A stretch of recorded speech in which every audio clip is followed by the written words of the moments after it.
If this was a committee in the other place, you'd have maybe a third of the attendance here. So it's either a good sign, Mr. Chair, or a very bad sign for me. But I'm looking forward to the questions.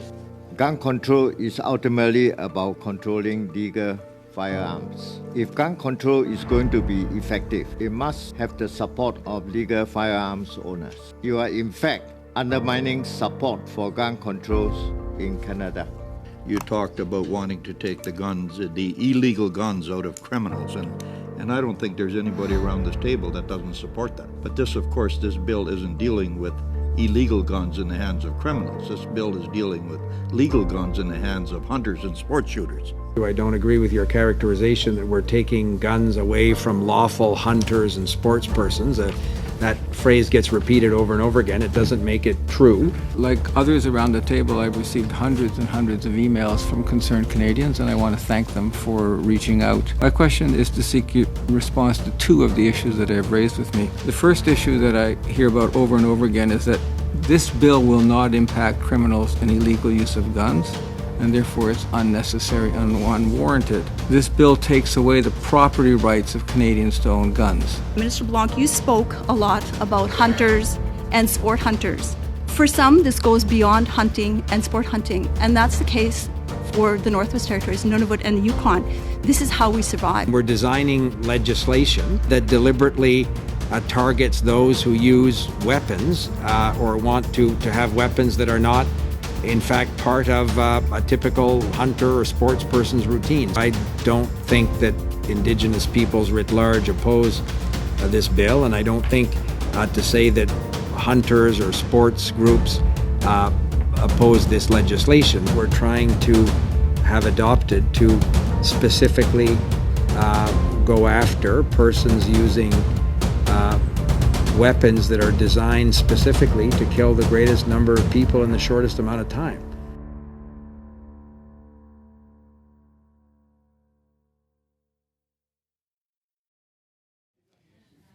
Welcome to this meeting of the Standing Senate Committee on National Security, Defence and Veterans Affairs. I'm Tony Dean, Senator from Ontario and the chair of this committee.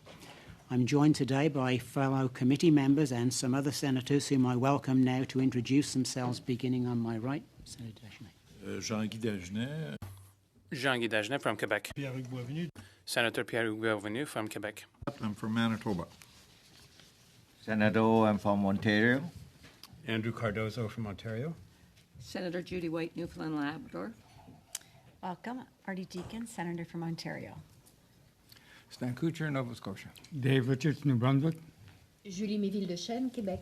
Julie Miville-Dechêne, Quebec. Ontario. Pat Duncan, Yukon.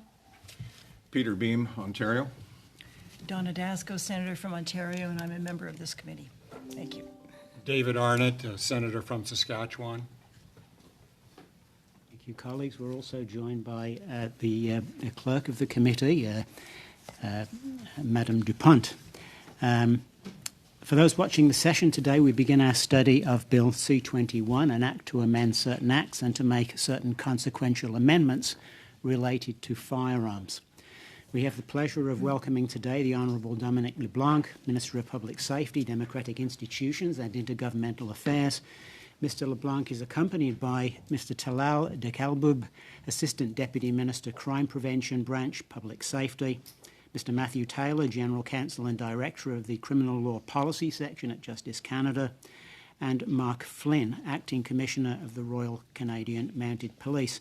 Thank you all for joining us today. Minister LeBlanc, welcome on behalf of the committee. I now invite you to provide your opening remarks. Please begin whenever you're ready. Mr. Chair, honourable senators, good afternoon, and thank you for having us at your committee, and thank you for introducing my colleagues from the RCMP, the Public Safety Department, and the Department of Justice who've joined me, and there are other officials as well from different agencies, the Canadian Border Services Agency, for example, and others that I think you'll hear from once I exit your august committee. Mr. Chair, it's a pleasure, as always, to appear before you today, and I thank my colleagues for joining us. I see some old friends at your table. I'm an admirer of the work of what we call the other place, I have a family connection to your chamber. You'll see my father's portrait on the wall when he was Speaker, and he enjoyed immensely the time he served in the Senate, so it's always a privilege for me to be back at a place that he enjoyed so much. Mr. Chair, through legislative measures such as Bill C-21, our government is aiming to tackle gun violence head-on. Since it was introduced last spring, Bill C-21 has been further strengthened through extensive consultations and amendments. We engaged with First Nations, Inuit and Métis organizations, rural and northern communities, victims groups, and with the firearms community and sports persons and sports shooters across Canada to hear their perspectives and to ensure that we respect their traditions and way of life. These consultations have informed our path forward. Le projet de loi Bill C-21 stipulates explicitly from now on that nothing in the bill derogates from the constitutional rights of Indigenous peoples and includes protections for firearm owners who respect the law so that they can continue to practice, which has over the years become more than a hobby for them. We have also consulted with family members and communities that have been affected by gun violence. Unfortunately, the most vulnerable communities are often among those who are the most impacted by gun violence. We have to do everything that's within our power to ensure their safety and the safety of all Canadians.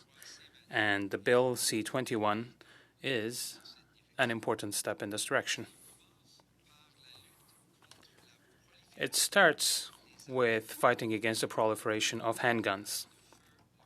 Handguns are the type of firearms the most frequently used in homicides. This bill will enshrine in legislation the national freeze on handguns, which took effect via regulation in October 2022. It would also help us fight against organized crime by increasing the maximum penalties for firearm traffickers and by enabling new authorities to work and fight against counterfeit firearms. The bill will also tackle the phenomenon of ghost guns by further restricting the regulation around parts that are used to build these weapons. To protect victims of intimate partner violence.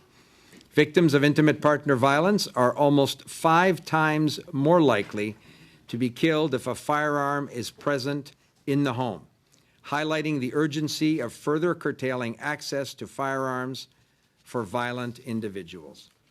New red flag laws in the bill will allow courts to order the immediate removal of firearms from dangerous individuals.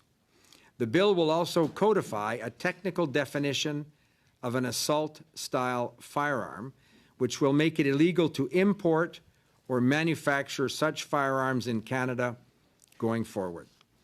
This will enable us to proactively respond to technological advances in the firearms market and keep dangerous weapons, those that aren't used for hunting and sporting, from entering our communities.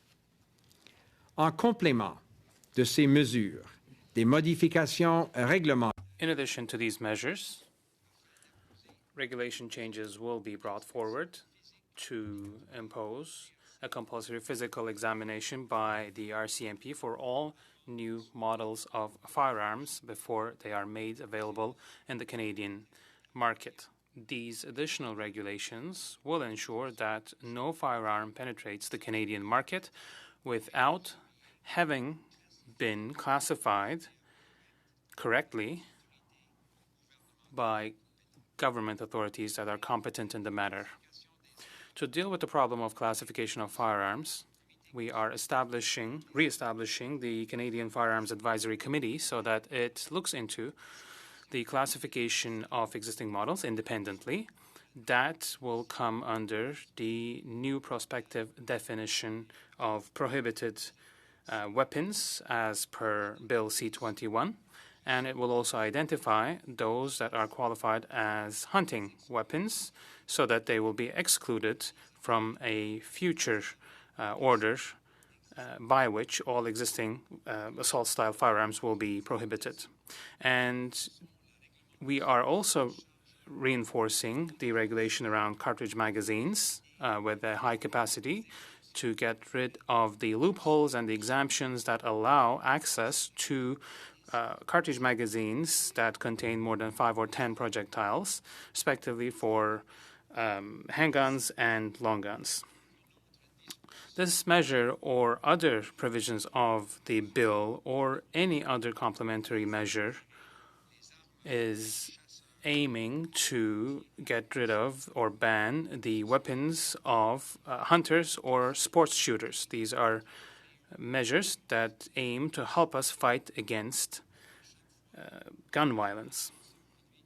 Each time there is a gun crime that is committed on our streets, it is the feeling of safety of the residents that is shaken. Chair can address this issue alone. That is why we continue to pursue the implementation of an assault-style firearms buyback program. We are taking the time to get this program right and looking forward to keeping businesses and responsible gun owners apprised of the next steps as we move forward in this direction. At the same time, we are strengthening law enforcement's capacity to stop guns from coming into the country, investigating gun crimes, and enhance their collaboration with provincial and municipal law enforcement partners. And Mr. Chair, this is also a discussion I had with Secretary Mayorkas, the U.S. Homeland Security Secretary, when I was in Washington a few weeks ago, precisely how we can better share information at the border, the Canadian Border Services Agency, with his department, and how we can work together collaboratively to deal with the importation of illegal guns across the Canada-U.S. border. Prevention is also a key pillar of our approach. In collaboration with provincial and territorial partners, we are supporting the development of new gun and gang violence prevention and intervention programs. These investments support prevention and intervention efforts aimed at young people, helping them leave gangs or avoid joining them in the first place. En investissant dans la prévention. By investing in prevention and repression, we will improve public safety and avoid tragedies, and hopefully we'll be able to save lives as well. 21 is clearly but one element of a broader public safety agenda. We believe it is nonetheless a significant step forward towards enhancing the safety and security of Canadians. And we look forward to the work of this committee, and we hope that you'll be able to pursue us in these efforts. And I look forward to your questions today, and I thank so many colleagues for coming to a meeting on a Monday afternoon. If this was a committee in the other place, you'd have maybe a third of the attendance here, so it's either a good sign, Mr. Chair, or a very bad sign for me, but I'm looking forward to the questions. Thank you, Minister. We're about to find out shortly, I think. We'll now proceed to questions. Before proceeding, just a caution. I'd like to ask participants in the room to please refrain from leaning in too closely to the microphone or to remove your earpiece when doing this. This will avoid any sound feedback that could negatively impact the committee staff in the room.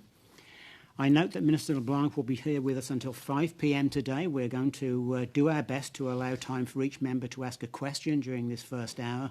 A second round of questions with officials will take place from 5 to 6 p.m. With this in mind, 4 minutes is going to be allocated for each question, including the answer. I ask that you keep your questions succinct in an effort to allow as many interventions as possible. That being said, I now offer the first question to our Deputy Chair, Senator Dagenais. Merci, Monsieur le Président. Merci. Thank you, Mr. Chair. Thank you, Minister, for being with us. I am going to reassure you because I will vote in favor of C-21, so I'm seeing you smile. There is one deception that I have. It has been 8 years that the government has been in power, and I am under the impression that when it comes to organized crime, the impact it doesn't maybe go far enough, because we're looking at going after firearm traffickers and strengthening border controls, but we're also talking about identifying prohibited firearms, which is a bit complicated. And under C-21, I'm not sure that there will be a reduction in terms of the firearms used by criminals to commit homicides, because if we could have members of organized crime who could come to testify before us, I think C-21 would look a lot different. So I'm not going to call it a lack of courage, but in the bill, you see the rights of hunters and sports shooters being limited. So who are you trying to please with Bill C-21 is my question, I think. Thank you, Senator, for the question.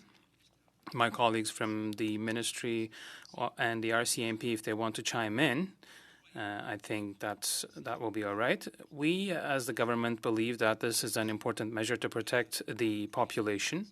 We believe, for instance, that additional authorities and additional resources that we're providing to the CBSA will mean that we will deal more effectively with organized crime. And Senator, of course, you have a lot of knowledge when it comes to public safety, and this will be an opportunity for us to strengthen our law enforcement agencies to fight against what is becoming a common problem, organized crime. I do agree with you on that. We are not aiming, as I said, to limit the rights of hunters or sports shooters with the provisions contained in the document.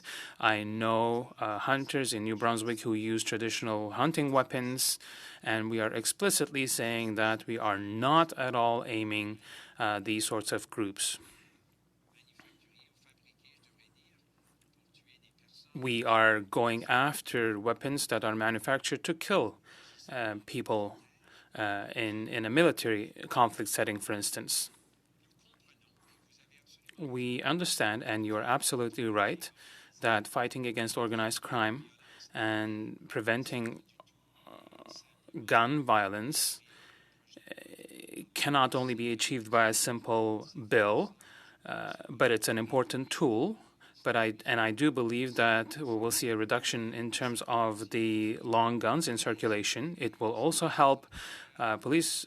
It also takes police services, prosecutors, other provincial police, for instance, Sûreté du Québec, and others. And it will also take continued discussion, which I have with my colleagues from the RCMP to find out how we can support our partners.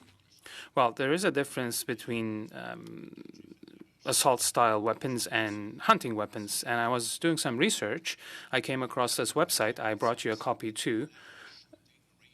There is a shooting range and a sports shooting club in Kanawaki, and I think they are using some of the weapons that you saw in the hands of terrorists in Israel a couple weeks ago.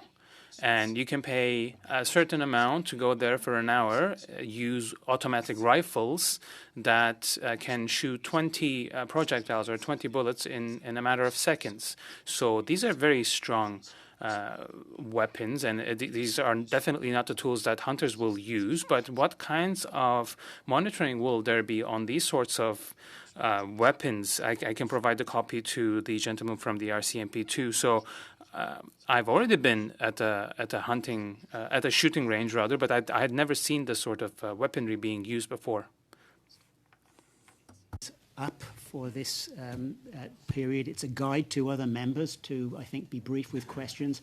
I'm hoping that officials, this is a good question, I'm hoping that this is an answer that can be provided in the course of this meeting. I'm sure it will be. We're now going to senators, starting with Senator O, followed by Senators Plett, Cardozo, Yussuff and Kutcher. Senator O. Thank you, Chair. Thank you, Minister, for being here. My question is, Minister, gun control is ultimately about controlling legal firearms. If gun control is going to be effective, it must have the support of legal firearms owners. It is very obvious that legal firearms owners are very opposed to this bill. Indigenous people are opposed to the bill. Many frontline police officers have said it will be ineffective. Question for you.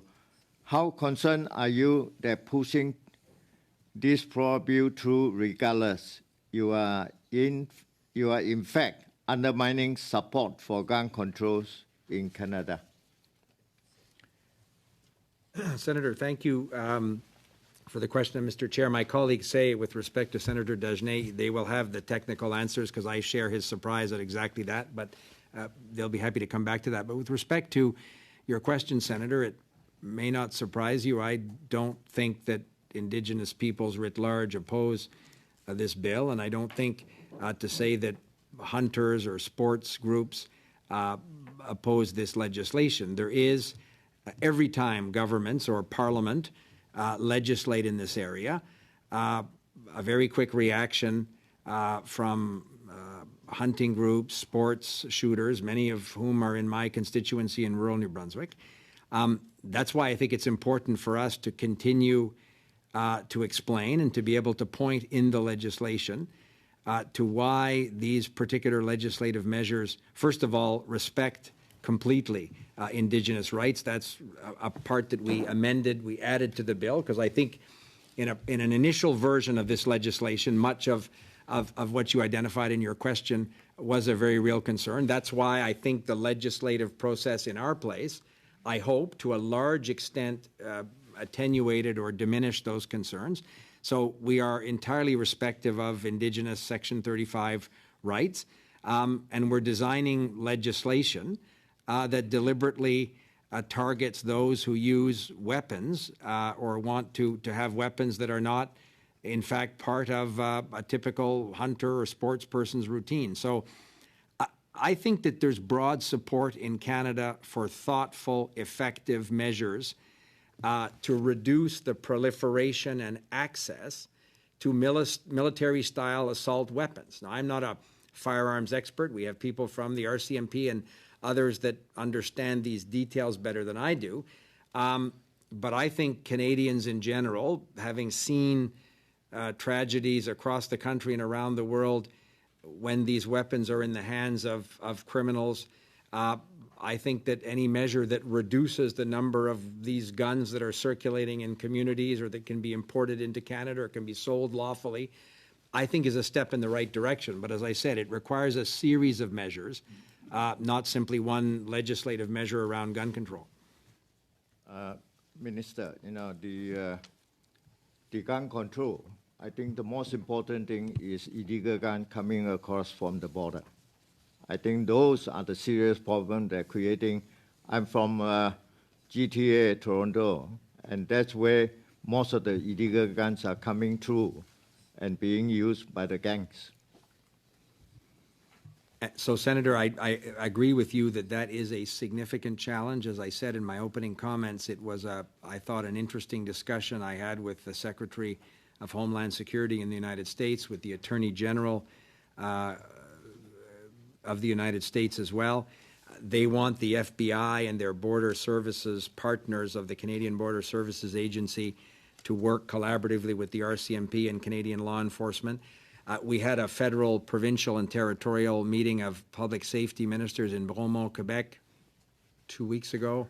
Weeks get blurred. A couple of weeks ago. This was the Quebec minister, Bonnardel, very much wanted us to work precisely on some of these points at the border. I think we can do a lot more, and we will. Thank you. Thank you, Senator O. Senator Plett is next. Thank you, and I will be succinct. I hope I can get both of my questions in. If the minister will cooperate with me on this, maybe I can get them both in. Minister, you talked briefly in your opening remarks about engagement with Indigenous communities. We, in fact, have a submission from the Mohawk Council of Kaunaki in which they stated there was no consultation. Let me just very briefly read what they say. There is no carve-out in Bill C-21 for the exercise of this inherent jurisdiction, nor was any consultation carried out to solicit our import. Other Indigenous groups, of course, have reported the same. How is that possible, Minister, when this bill clearly impacts them? They are saying no consultation. You are saying engagement. So again, Mr. Chair, through you to Senator Plett, that's a very good question. I, again, believe that the elements of this bill, and it's stated clearly in the legislation, are respectful of Indigenous rights. My predecessor, Marco Mendocino, had a series of consultations with Indigenous groups. Talal and I have a list here. We're happy to share that with you, Senator, because it's a good question. I see a number of Indigenous communities that were met with in the winter and spring of this year. With respect to the particular community, Talal, do you have an answer for the Senator? I'm not going to touch it. Happy to jump in. Actually, I'd like to clarify as well. The bill as it stands right now, there were extensive consultations with Indigenous communities across the country when it was introduced the first time. Exactly. The question was on this bill. And this bill as well, when there were amendments introduced, we did further consultation, but most of these amendments were removed from this bill. But I'm happy to share with you the consultations we did. Thank you. My next question, Minister, you talked about wanting to take the guns, the illegal guns out of criminals, and I don't think there's anybody around this table that doesn't support that. But this, of course, this bill isn't dealing with illegal guns in the hands of criminals. This bill is dealing with legal guns in the hands of hunters and sport shooters.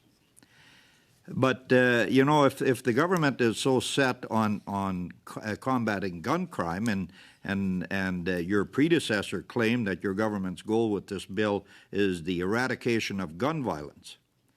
But under your government, Minister, Bill C-5, you have in fact repealed mandatory sentences for the following: using a firearm or imitation firearm in the commission of an offense, possession of a firearm or weapon knowing its possession is unauthorized, possession of a prohibited or restricted firearm with ammunition, possession of a weapon obtained by commission of an offense, discharging a firearm with intent, robbery with a firearm, and extortion with a firearm.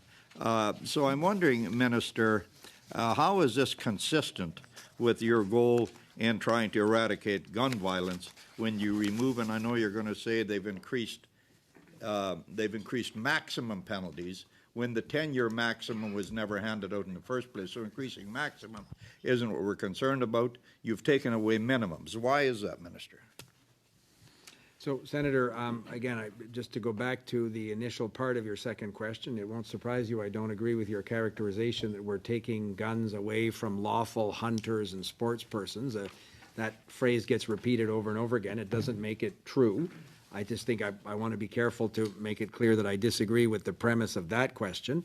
You talked about legislation that Parliament adopted over a year ago. Matthew can go through some of the specific elements of Bill C-5.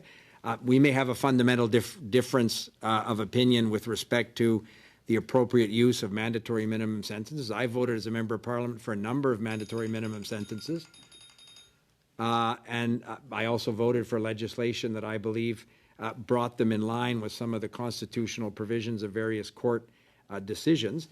I would also point, Senator, to the fact that we have given $900 million to provinces and territories precisely to improve law enforcement's ability, our partner law enforcement agencies, to go after the illegal guns and criminals who are using guns. I'd share your premise, Senator, entirely with respect to the fact that the focus has to be on the illegal use of firearms to commit criminal offenses. That should unite us all. On that, I think you and I would agree quite easily. Thanks, Minister. Senator Cardozo is next. Thank you, Mr. Chair. Thank you, Minister, for being here. What I'd like to do is just to read you a couple of paragraphs of interventions that we received and get your input, because that's, at the end of the day, what we have to pass judgment on. So this is from the Ontario Federation of Anglers and Hunters, and this is one of the quotations I want to make. The prohibition of semi-automatic guns will do nothing to prevent crime, as it will not curtail the demand for illicit firearms by guns and those involved in organized crime. They go on to say that tangible benefits to public safety will require non-legislative efforts, including increased funding for border services, improved firearm tracing, and initiatives to tackle gun activity and organized crime. So maybe I can just get your thought on that, And I then want to quote, provide you a quote from the other side of the discussion. Well, thank you, Senator, for the question. And so, as I said in response to Senator Plett, we do share the view that we have to increase the ability of law enforcement, both on the federal side, the RCMP, the Border Services Agency, but also with our provincial and municipal partners and some Indigenous police forces, so to collaborate with law enforcement to share information, our American partners, as I mentioned. So I accept their view that we also need to invest in the appropriate law enforcement instruments to cut down on the illegal importation of firearms, but to remove what, as we said, are firearms designed not for sports shooting or for hunting, but are designed for in a battlefield context that we don't think should be circulating freely in communities in Canada. And again, I think that the premise that this affects law-abiding gun owners is a phrase that's often used, who pursue sports activities, hunting or sports shooting. We have been explicit and careful to ensure that these measures do not target those people, and in fact allow them to practice their sport and other recreational activities that hunters in my community of rural New Brunswick do, while at the same time giving law enforcement and prosecutors the ability to deal with a particular kind of weapon that has caused much death and destruction in Canada, but to deal with things like ghost guns, to deal with other elements that we think recognize technology evolving and modernize the legislative framework so that police are able to better control those kind of guns.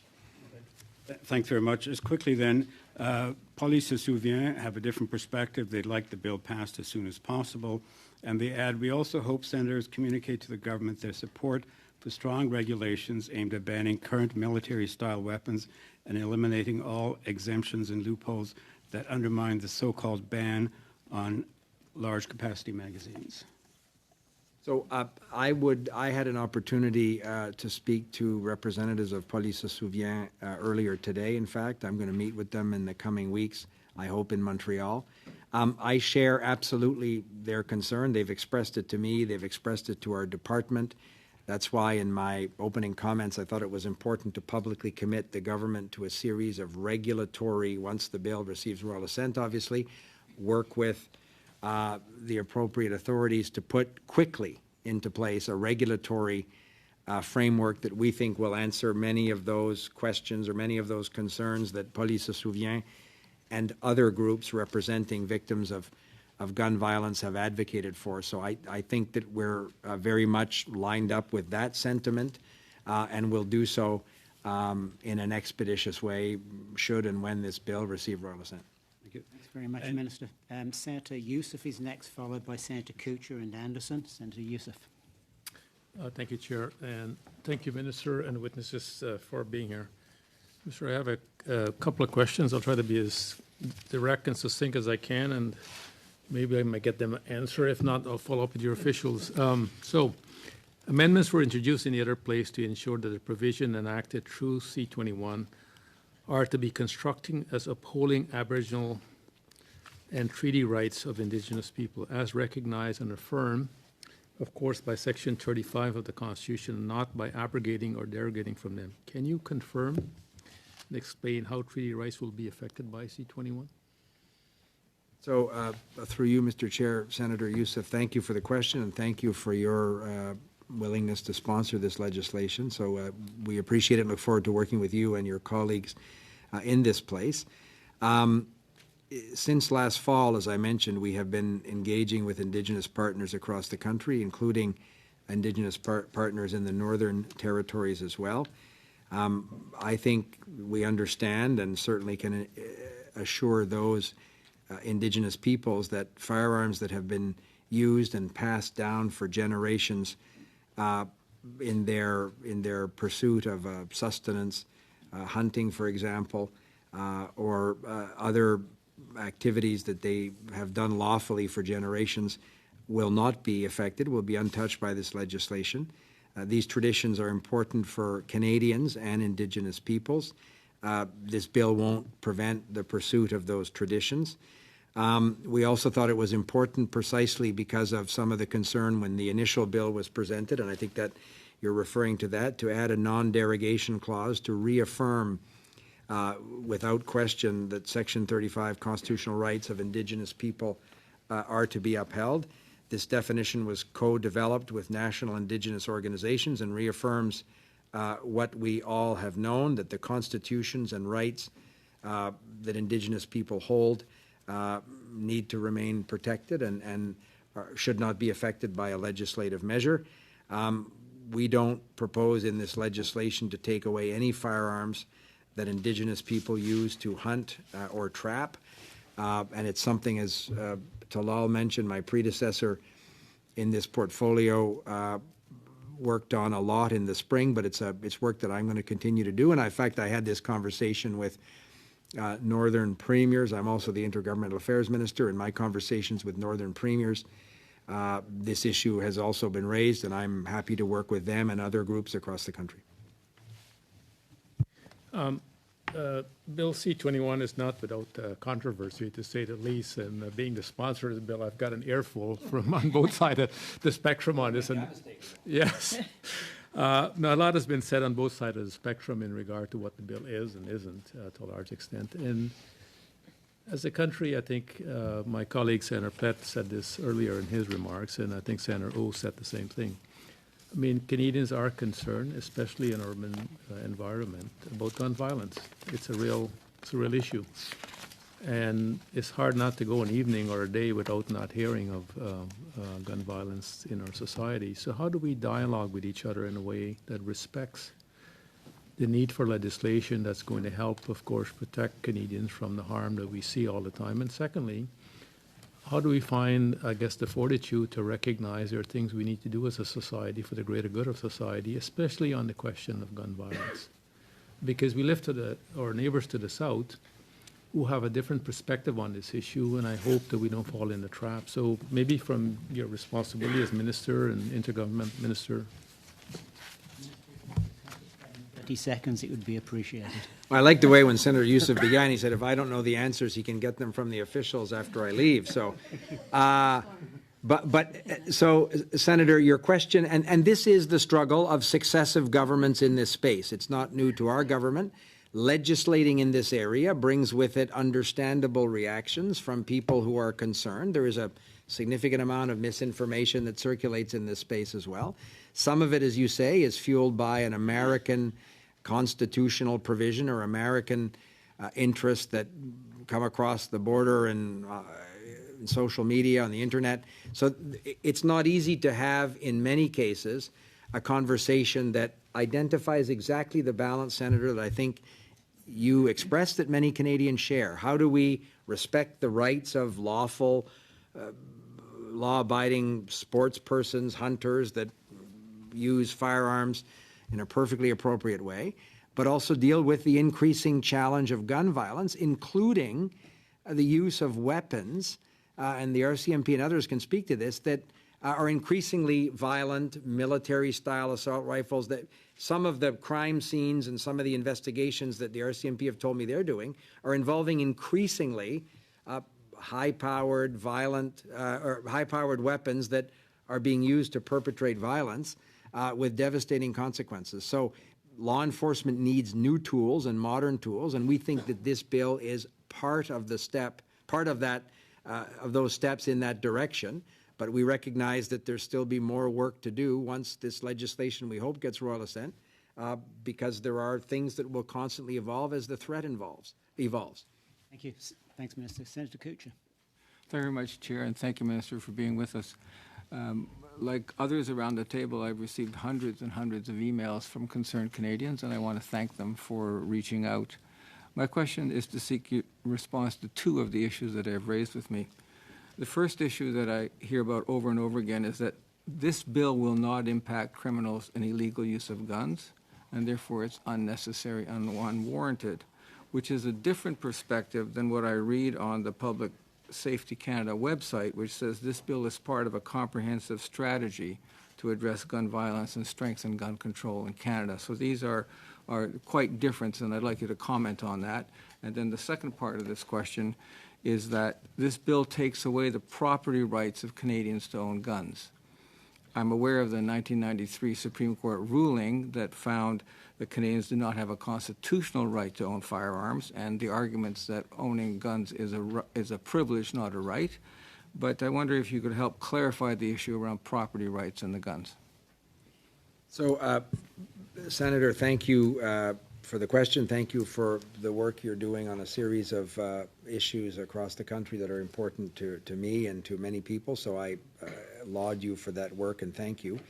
I said to Deputy Commissioner Flynn, maybe he can go into the specific difference between what may be on the public Security Department website and what we believe is an important tool for law enforcement to have in the continued fight against the illegal use and violent use of firearms. The second part, if I can, Senator, just your question around property rights, I'm glad you used that phrase, because that is an example, I think, of some of the confusion that comes from our neighbors to the south. They're 10 times our size. They're very loud on these issues. I have people that come to my constituency office sometimes and talk about whether a grand jury is going to indict somebody. And that comes from watching American TV shows. So there's a lot of confusion around some legal concepts that have their roots in American constitutional law. You referred to a Supreme Court case. It's not an issue of property rights. It's an issue of responsible criminal law enacted by Parliament to keep Canadians safe. That's how we look at this particular question. And I think that that's an importation of an American phrase that, and I'm not a constitutional law expert, we have Matthew in the Department of Justice perhaps can give you more. I don't think that that has a lot of application in the criminal code changes in Canada, but he could go into that, Senator, on more detail. But Mark, did you want to pick up on the first part of the Senator's question? Yeah, so I'll just provide a little bit of information that I hope will help characterize our view or my view on this. So gang-related homicides involving firearms increased by 27% in 2021. Okay. Also, if you look at the number of firearms that we've traced through our tracing efforts, 69% of those firearms were deemed to have legally been imported or manufactured in Canada. So when you combine those two facts together, you see that legal firearms that are in Canada are likely contributing to the pool of firearms that are being used in gang-related and organized crime homicides. So anything that helps from a policing perspective remove the available resources for gangs and organized crime to commit these violent acts is beneficial for public safety and obviously the police and our mandate to enforce the law. Let's move to Senator Anderson, who will be followed by Senator Deacon, Ontario, Senator Dasko, and Senator Boehm. Senator Anderson. Plenary Chair, and thank you, Minister LeBlanc, for your attendance. Minister LeBlanc, you spoke about recognizing and upholding the rights of Indigenous peoples. Yet in Bill C-21 under Section 110.1 sub 1, there are processes for an ex parte application to a provincial court for an order prohibiting another person from possessing any firearm, crossbow, prohibited weapon, restricted weapon, prohibited device, ammunition, prohibited ammunition, or explosive substances, or all such things if the person believes on reasonable grounds that it's not desirable in the interests of the safety of the person against whom the order is sought, or of any person that the person against whom the order is sought should possess any such thing. So this is the ex parte. So this is at the risk of further creating disparities in the three territories, in the Northwest Territories, Nunavut, and the Yukon, and criminalizing individuals. I point out to you that in domestic cases, there is a suspicion of probable cause, whereas in Bill C-21 works on reasonable grounds, quote, not desirable in the interest of the safety of the person against whom the order is sought, end of quote. In Bill C-21, there appears to be a presumption of guilt when there are no reasonable grounds to have proven that there has been an offense committed. This is problematic. And I want to point out that, Minister Blanc, you spoke a lot about hunters and sport hunters. For some, this goes beyond hunting and sport hunting, and that's the case for the Northwest Territories, Nunavut, and the Yukon. This is how we survive. This is how we feed our families, a matter of ensuring food security for our families and for our communities. So to be lumped in with sport hunters and hunters is not a clear definition. In the north, we also have traveling courts with intermittent scheduled courts in the communities, as well as 2 to 3 generations who live in the same home, and a reliance in many communities to ensure safety from predatory animals, as well as subsistence hunting to address food security and disparities we face in the north. Can you tell me, between the mandate, UNDRIP, and addressing systemic inequities and disparities, how Bill C-21, given what I have just stated, have factored and taken into account the realities in the Northwest Territories, Nunavut, and the Yukon? So, Senator, thank you for the questions, plural, because there are a number of very good questions. So I wouldn't purport to say we've lumped in sports persons or hunters in the South with, as you properly note, residents in the North for whom hunting is very much food security. I was Minister of Northern Affairs for a number of months and learned a great deal about food security, the Northern Food Program, and totally accept your premise that for many people in Canada's North, that the access to firearms is very much a question of food security and a traditional way of life that we want to respect. And we believe that this legislation entirely supports and respects that particular issue. The front part of your question, Senator, and as I say, we had a number of consultations with Northern governments, Northern Indigenous groups, and my colleagues would be happy to share with you an extensive list of people from whom we sought input.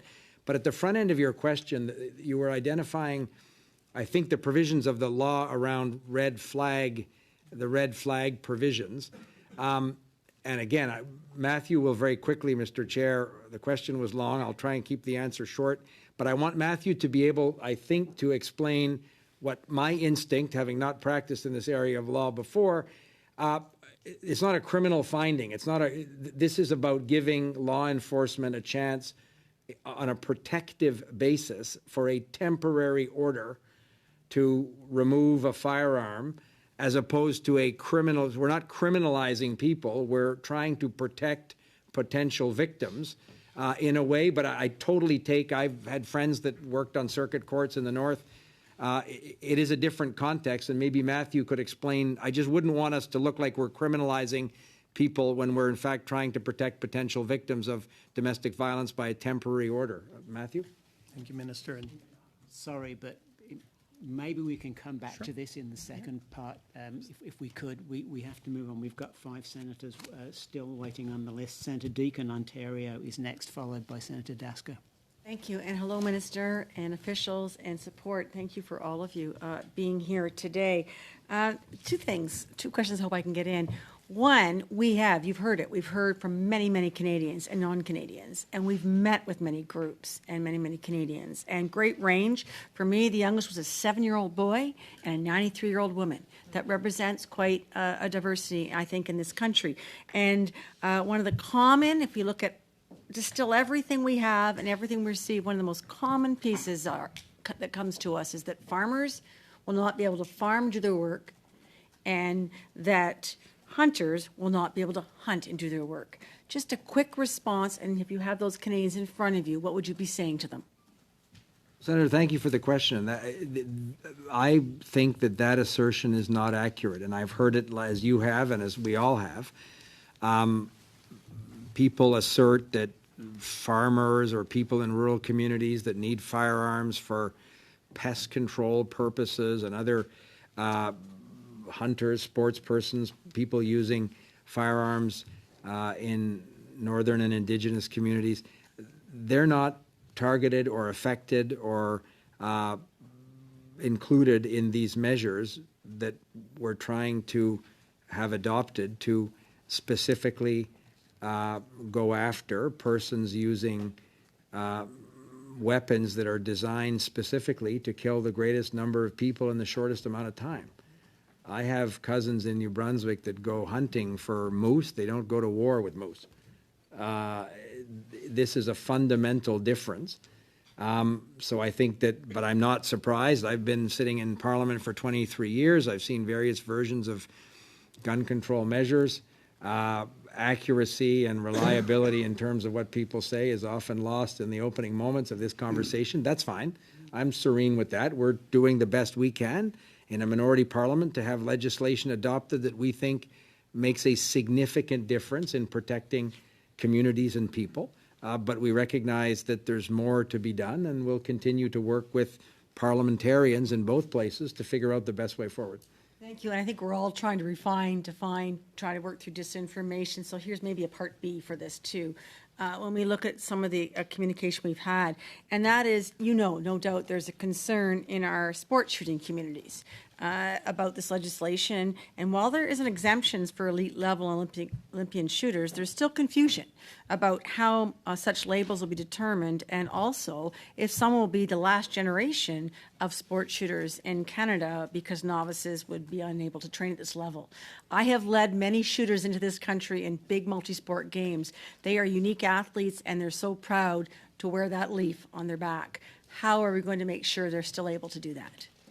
Senator, very, very good question. And I, in my briefings and understanding of the legislation, was very reassured that we're not affecting the ability of these elite athletes to access the firearms they need for their sporting competitions. And it's not only the persons that go to these international competitions representing Canada, it's those that are training and getting ready for one day, hopefully having the opportunity to do that. But Talal, you and I talked about this just to reassure the senator with respect to the elite sport shooters. Absolutely. And we've been discussing this for a while now with Parliament and with the stakeholders as well. Obviously, I believe you're referring to the handgun freeze and not to the long guns, but the assault-style firearms.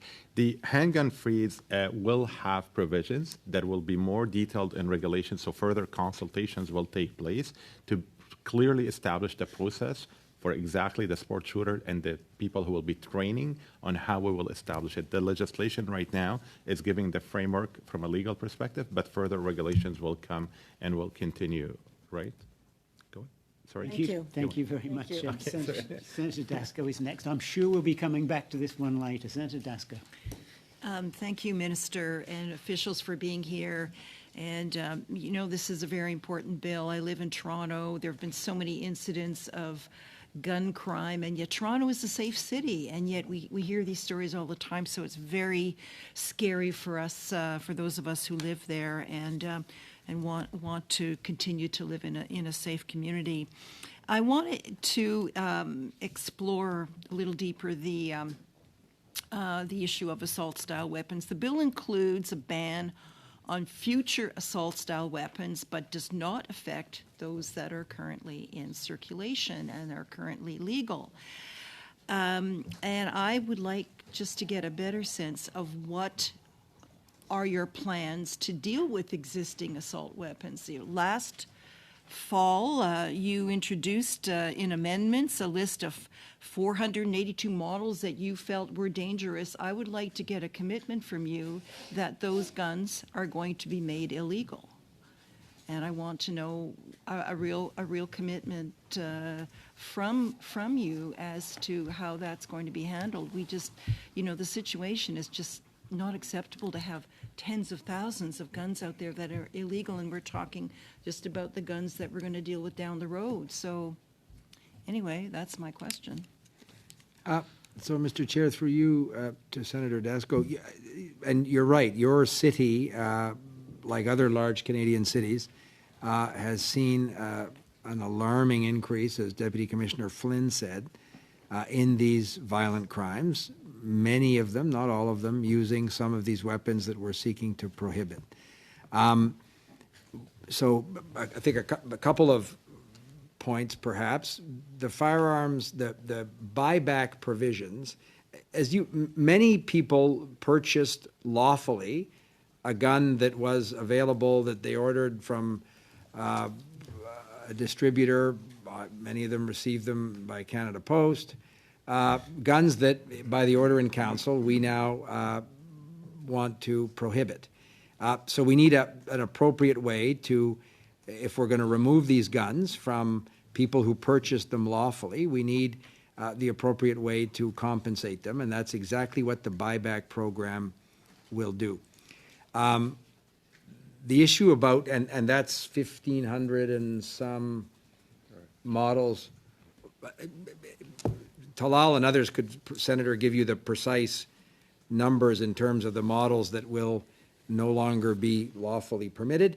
But this is an evolving space, as you said, and the technology and the manufacturers are designing, whether it's magazine size, you can modify a particular magazine, a number of these things need to form part of a regulatory package following royal assent. We think having the Firearms Advisory Committee of experts is precisely a way to deal with that group of weapons, putting them 482 in a legislative amendment at the other place was going to ensure that we weren't going to get this legislation adopted. So in a minority parliament, we worked with opposition parties and came up with what we thought is a thoughtful compromise that moves us in the direction that you articulated, for which I am totally in agreement. But the Firearms Advisory Committee will be a way to get expert advice on how to, in the regulatory context that Talal spoke about a minute ago, ensure that we're continuing the process of removing these guns that don't have a place in the lawful pursuit of sports activities or sustenance hunting, and that are causing such threat and concern and so much carnage in cities like the great city of Toronto. Thank you, Minister. I'm looking at the clock. We've got three more senators. We've got time for two, Senators Boehm and Boisvenu. If we have very succinct questions and succinct answers. So Senator Boehm is first. Over to you. Thank you, Chair. I will be succinct. Minister, good to see you. Thanks for being here with your team. Most of my questions have already been asked, but I just wanted to make one observation and then a question. This bill is a very controversial bill. We all know that. It has traveled back and forth through the other place, which we call the other place, your place. Amendments have been put in, amendments have been withdrawn. You're new in the portfolio, so you've inherited this. It's with us now. You mentioned that you're still meeting with groups. You're seeing Police Souvien. And my question is, there will have to be an outreach campaign on this when this legislation is passed, as I'm assuming it will be, whether it's amended or not. Are you meeting with the sports shooting federations, with the hunting groups and associations and others who have a very valid interest in how this bill is going to be applied? Mr. Chair, so through you to Senator Boehm, it's a privilege to see you, Senator. I had a chance to work with Senator Boehm when I was a young assistant in Mr. Chrétien's office 30 years ago, Senator Boehm. I was the same age then. So I'm very happy to see you and very happy to say to you in unequivocal terms the answer is yes, because we share your view that as we look at regulatory changes, we hope the legislation, as I said, gets to royal assent, but the regulatory work is not done. There'll be government programs around prevention. There'll be the buyback program, which is a complicated space to operate in. So we'll have to continue in a thoughtful way to respect all of the groups who have very legitimate concerns. We think and hope we can answer their concerns, and we'll continue to diligently work down that list and ensure that it's balanced for exactly the reasons you said. Thank you. Senator Boisvenu. Thank you, Chair. Welcome, Minister. So when it comes to the program that has to do with illegal weapons, the Parliamentary Budget Officer referred to an amount of $550 million. Do you agree with that amount? Are you talking about the buyback program's cost that has just been extended to until 2025? Yes, the amnesty period has been extended in order not to criminalize. So the amount of $550 million that was given to us by the parliamentary budget officer, is that the right amount, in your opinion? While we are finalizing the modalities of our program, I've seen drafts at the department. We're working on these. We're working with partners. I've talked to Minister Bonnardel of Quebec at length about this, about bringing Sûreté du Québec on board.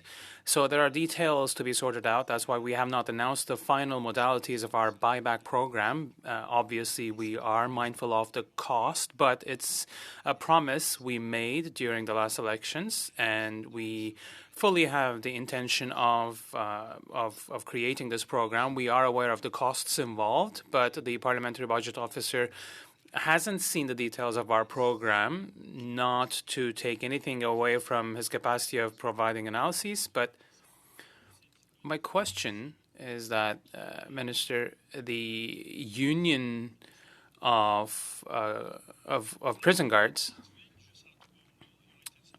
they told us they intercepted hundreds of millions of dollars of worth firearms, and illegal firearms are a big problem in Canada. And the union told me that it's been 8 years that they have been asking the department for sufficient equipment to be able to intercept these weapons that are putting in danger the safety of prison guards and other detained, and they have been telling us that nothing has been done over the past 8 years in terms of improving the equipment. So I do not. So gangs in prisons are finding ways to obtain weapons, and the bill doesn't seem to remedy that.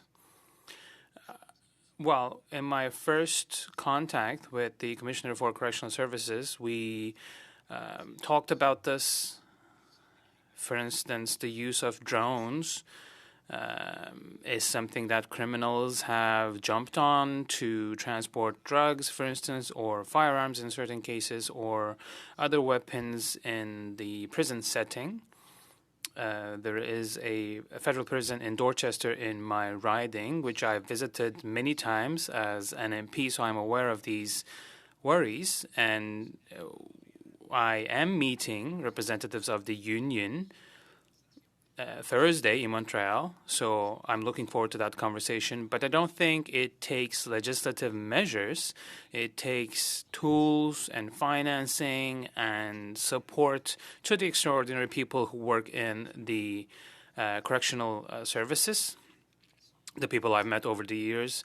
Of course, they are facing difficult times, increasing problems with safety in their work environment. So I will do anything in my power to help them, including providing them with the necessary tools and technologies, because safety within these institutions, of course, should concern everyone, because we have thousands and thousands of people who are facing these threats on a day-by-day basis. But, Mr. Chair, was there one more senator had a question? There was. You're absolutely right. Si la sénateur Miville-Dechêne. If Senator Miville-Dechêne wants to ask the question, of course, not to intervene with the chair's decision, but I'd be happy to answer the question. I'd like you to be kind with me, so I'll make this fast, Minister. So, Police Surveillant talked about their concerns when it comes to assault-style weapons specifically. So you have chosen to ban certain of these weapons by regulation. So can you provide us with assurances? Because you have been telling that there's an advisory committee that will look into it and make decisions. But can we expect that 6 months after the entry into force of the bill, of the law, that we will have this regulation, or maybe within a time frame up to a full year, but will we have the regulation 6 months, let's say, after the entry into force, or worst case scenario after a year? Because otherwise, we know that these things take a while, and when it drags, it ends up with deficiencies. Well, I have shared this information with representatives of Police Surveillant this morning. I do understand the sense of urgency. it wouldn't be acceptable that 2 or 3 years after the coming into force that is not finished. That wouldn't be acceptable. So we will act as swiftly as possible.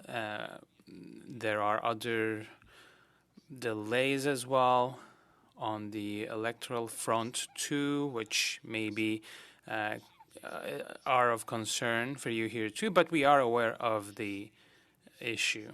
I would be disappointed if it takes us a year. I'm not trying to avoid answering your question. It's a very good question, and I do have a lot of respect for the point you have raised. So the regulatory process, and I saw this when I was with the Treasury Board, there are notice periods, consultations, but it should not be a pretext for a delay or for not getting that done as quickly as possible. I'm looking at Talal, but I would be very surprised that if within a year, if it's not done, I'd be very surprised.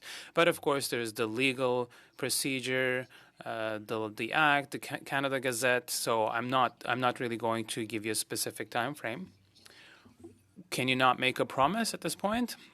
Well, Senator, of course, we do have that promise, of course, but I would be as disappointed as you if it's not done within a year. Thank you. For being with us today. Colleagues, this brings us to the end of our time with Minister LeBlanc. Thank you for joining us. Thank you for the extra time, and thank you for the work you do in this job and the other jobs that have been assigned to you. So we're very grateful to you. Senators, Mr. DeKalb, Mr. Taylor and Mr. Flynn have agreed to stay behind and will continue answering our questions for the remainder of the panel. And they'll be joined at the table at the very least by Aaron McCrory, Vice President, Intelligence and Enforcement at the Canada Border Services Agency. We'll now suspend briefly to see the Minister out of the room. We are beginning our study of Bill C-21, an act to amend certain acts and to make certain consequential amendments to firearms. This past hour, we've heard from the Minister of Public Safety and Democratic Institutions and Intergovernmental Affairs, Dominic LeBlanc, on this topic, and we now continue our questions with government officials from Public Safety, Justice Canada, Canada Border Services Agency, and the Royal Canadian Mounted Police. Please note that 2 other officials in the gallery may be called to the table to answer questions if required. Moving forward, I ask that members identify to whom each question is being directed wherever possible. The next question comes from Senator Plett. Thank you, Chair. And my question is for the CBSA officials. A principal task for the Canadian Border Service is combating firearms smuggling, and it's obviously a serious problem since the current Chief of the Toronto Police Service, Myron Demke, has stated about 86% of crime guns seized in Toronto were smuggled from the United States. He further stated that handguns on the Toronto streets, and I quote, "They're not domestically sourced, they're internationally sourced. Our problem in Toronto is handguns from the United States." CBSA, I think, has received about $86 million in funding in budgets 2018, 2021. Given that cross-border firearms smuggling is clearly the problem, in your view, does CBSA have sufficient resources to effectively combat this problem, and are you confident and pleased with the results that you are achieving today? Mr. Chair, thank you for the question. The mandate, as you note, of CBSA is both to facilitate goods but also to ensure public safety and security, and it's in that role that we're taking on the issue of gun smuggling. We have received money through budgets 2018 and 2021. You're correct, around $85 million and about $14 million ongoing. And what that has done is it's given us the tools to implement our firearms strategy. It's built around, first and foremost, being intelligence-driven, and so we've got increased capacity to deliver on or to develop intelligence to guide our efforts. It's based on collaboration, so working very closely with our domestic partners like the RCMP, for example, but also police of local jurisdiction. Recently, we worked with the Sûreté de Quebec on Project Reproduction, and it's giving us tools like X-ray machines in post offices, X-ray machines in air cargo, dog detector teams to detect firearms. I should also note in terms of collaboration, working very closely with U.S. partners as well. So we recently signed an MOU with the Alcohol, Tobacco, and Firearms Administration to facilitate information exchanges. And we chair with the U.S. the Cross-Border Firearms Task Force that has undertaken a joint threat risk assessment and some joint projects to interdict both those receiving firearms, but also target the sources of those firearms in the United States. Sir, but my question is, are you pleased with the results you're achieving? Not what you're all doing. Yeah. Are you getting enough money? Clearly, I would suggest that when the Toronto Police Chief has said about 86% of crime guns seized in the city were smuggled firearms, I would suggest that we are not getting on top of the smuggling problem. So I understand what all you're doing, but are you succeeding? Are you having success in what you're doing? We can always do more, but we are making a difference. Last year, 2022, we had 540 seizures that resulted in the seizure of 11. So 540 seizure activities that represented 1,100 firearms. This year, year to date, 560 seizures where we see 777 firearms. Those are at the border and post-border where we conduct investigations. And one of the key elements of what we do, and this is why we talk about being intelligence-driven, is each one of those seizures in turn leads to new intelligence and new leads that either we can pursue or in partnership with partners like the RCMP and like police of local jurisdiction affect additional seizures domestically. So is there more to do? Absolutely. But the results we're seeing to date are a great success, and we're very proud of it. Time for another one? I'm afraid not, Senator. Put me on the list again. Well, we go next to Senator Duncan. Thank you very much, and thanks to all the witnesses that are here with us today. I'd like to start with Mr. Flynn, if I might.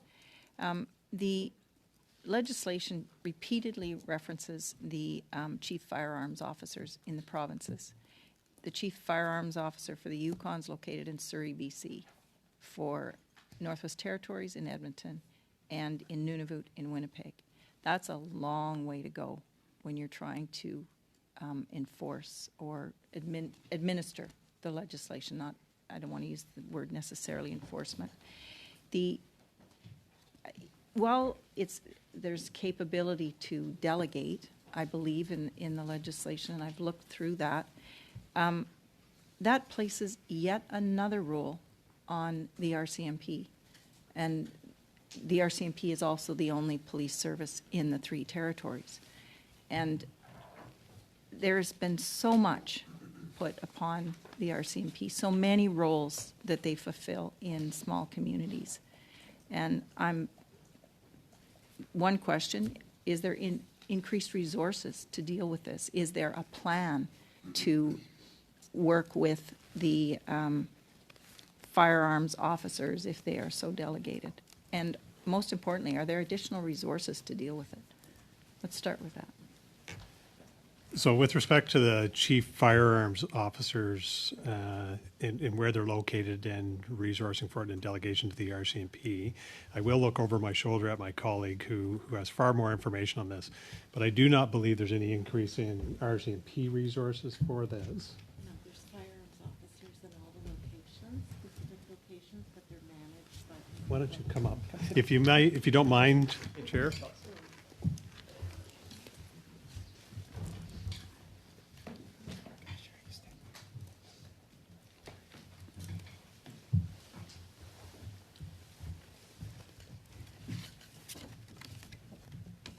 Hi, Kelly Paquette. So there are firearms officers in all of the areas, so they're actually within your regions. You're correct in saying that the CFOs, the Chief Firearms Officers, are located in various provinces. We are actually just reviewing a northern strategy right now, and we are looking at whether we need to have placement of chief firearms officers actually in the territory. So it's perfect timing. We just kicked off this review. We also have a meeting with Senator Anderson as well coming up to just discuss about the services provided, how they're provided, and if we can do things better. Presumably that would... 1 minute. Yeah. Presumably that would include more resources then, but my concern for all of the panel is that when we try and construct legislation, one size does not fit all in this country. Dawson City does not have the same issue as downtown Toronto. And while as a legislator I eminently sympathetic and empathetic of the concerns and the situation of gun violence throughout the country, the legislation as it's constructed will not work in the north. The issue of firearms officers, the issue of a provincial court judge being available, and the other key issue that's been raised in the Nova Scotia inquiry and elsewhere has been communications between different organizations. And it's critical that the lack and the existence of communications systems in the north be recognized, because again, it's different in all three territories. So I would encourage you to examine, when you're discussing this legislation, to examine the problem and the gaps in the legislation where it doesn't meet the needs of northern and rural Canada. Thank you. We'll leave that advice with our witnesses. We move on now to Senator Yussuff, who will be followed by Senator Deacon, Ontario, Cardozo, Dagenais, Kutcher, and Boisvenu. Senator Yussuff. Thank you, Chair. And again, thank you, all of you, for being here. My question is to do with the banning of handguns. Once the ban legislation is passed and get royal assent, of course, the reality is if someone owns a handgun, and I'll use an example which has been brought to my attention, that person passes away and he or she has been licensed to have that handgun in a home in safe storage. What happens to that handgun if there's nothing, if they wish to transfer it to a family member? How does that handgun end up in a safe, I guess, transferring, especially in the context where someone may die? What if it's an heirloom in the family? It's been in the family for generations. They want to keep it. How do we adjust for that? Because this is a reality that's come up time and time again in the conversation regarding legislation. So I'm asking you because I think it seems to be a gap, but maybe you have some resolve and answers that might help me understand this. I hope so. Thank you, Mr. Chair. Thank you, Senator. Just to be clear, the handgun provisions that are in the bill have come into force through regulations right now, so they're already in application. And prior to that, Canada had very strong regulatory framework with handguns. So for somebody who is deceased, they will have some options.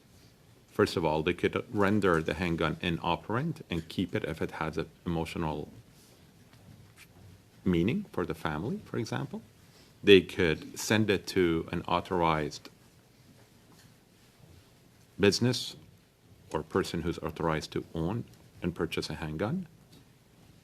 The third element, it could be exported, which is a complex process, so I don't talk about it a lot.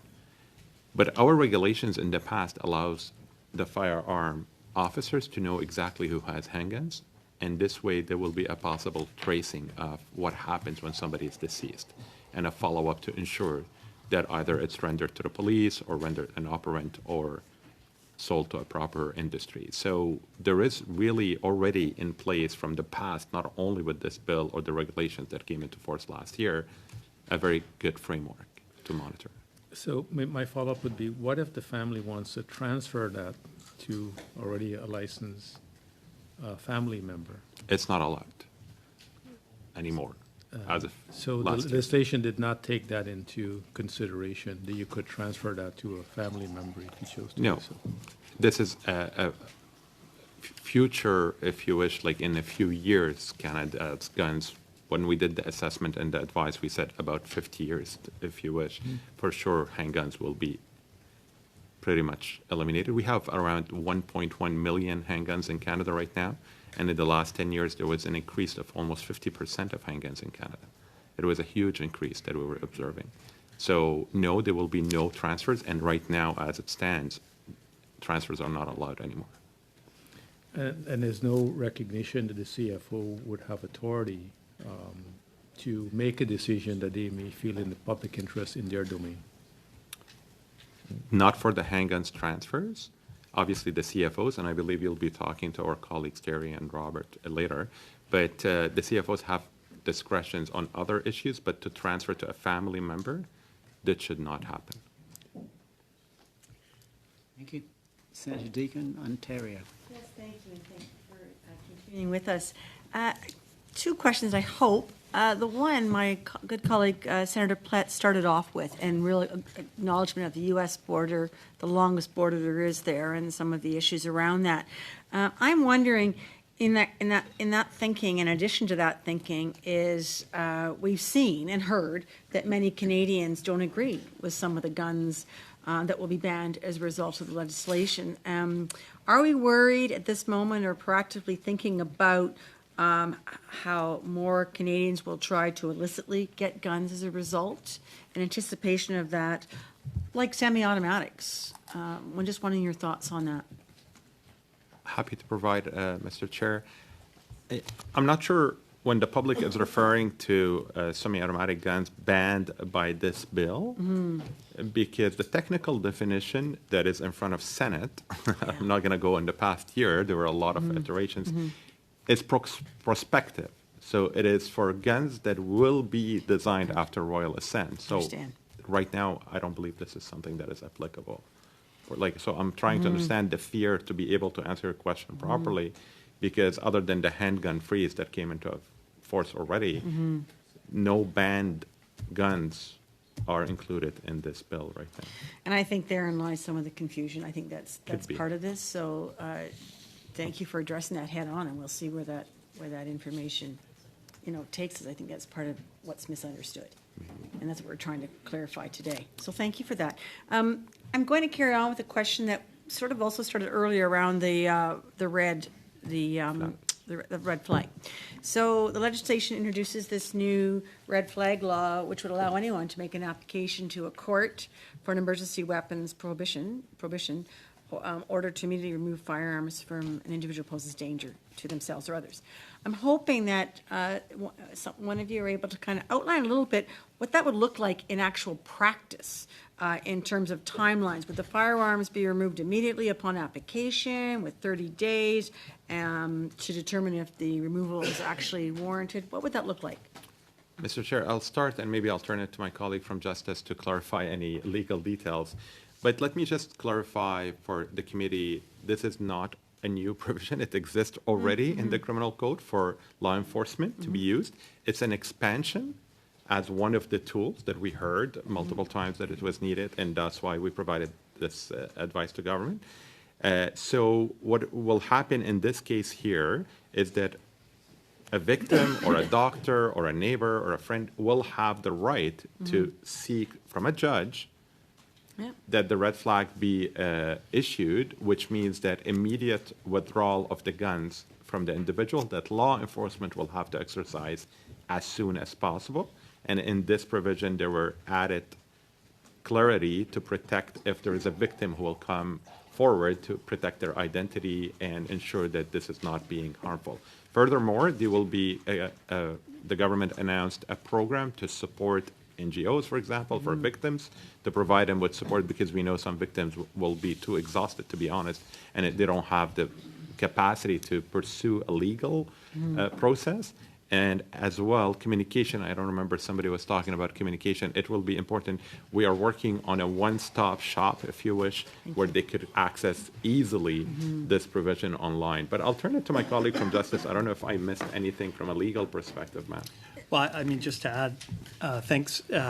I mean, it will be as fast as the current process allows for, in the sense that my colleague talked about. There is existing power in the criminal code now for police officers and firearms officers to apply to the court to have guns removed in cases of safety concern. It's expanding, as my colleague has referenced, to include anybody who can make that application.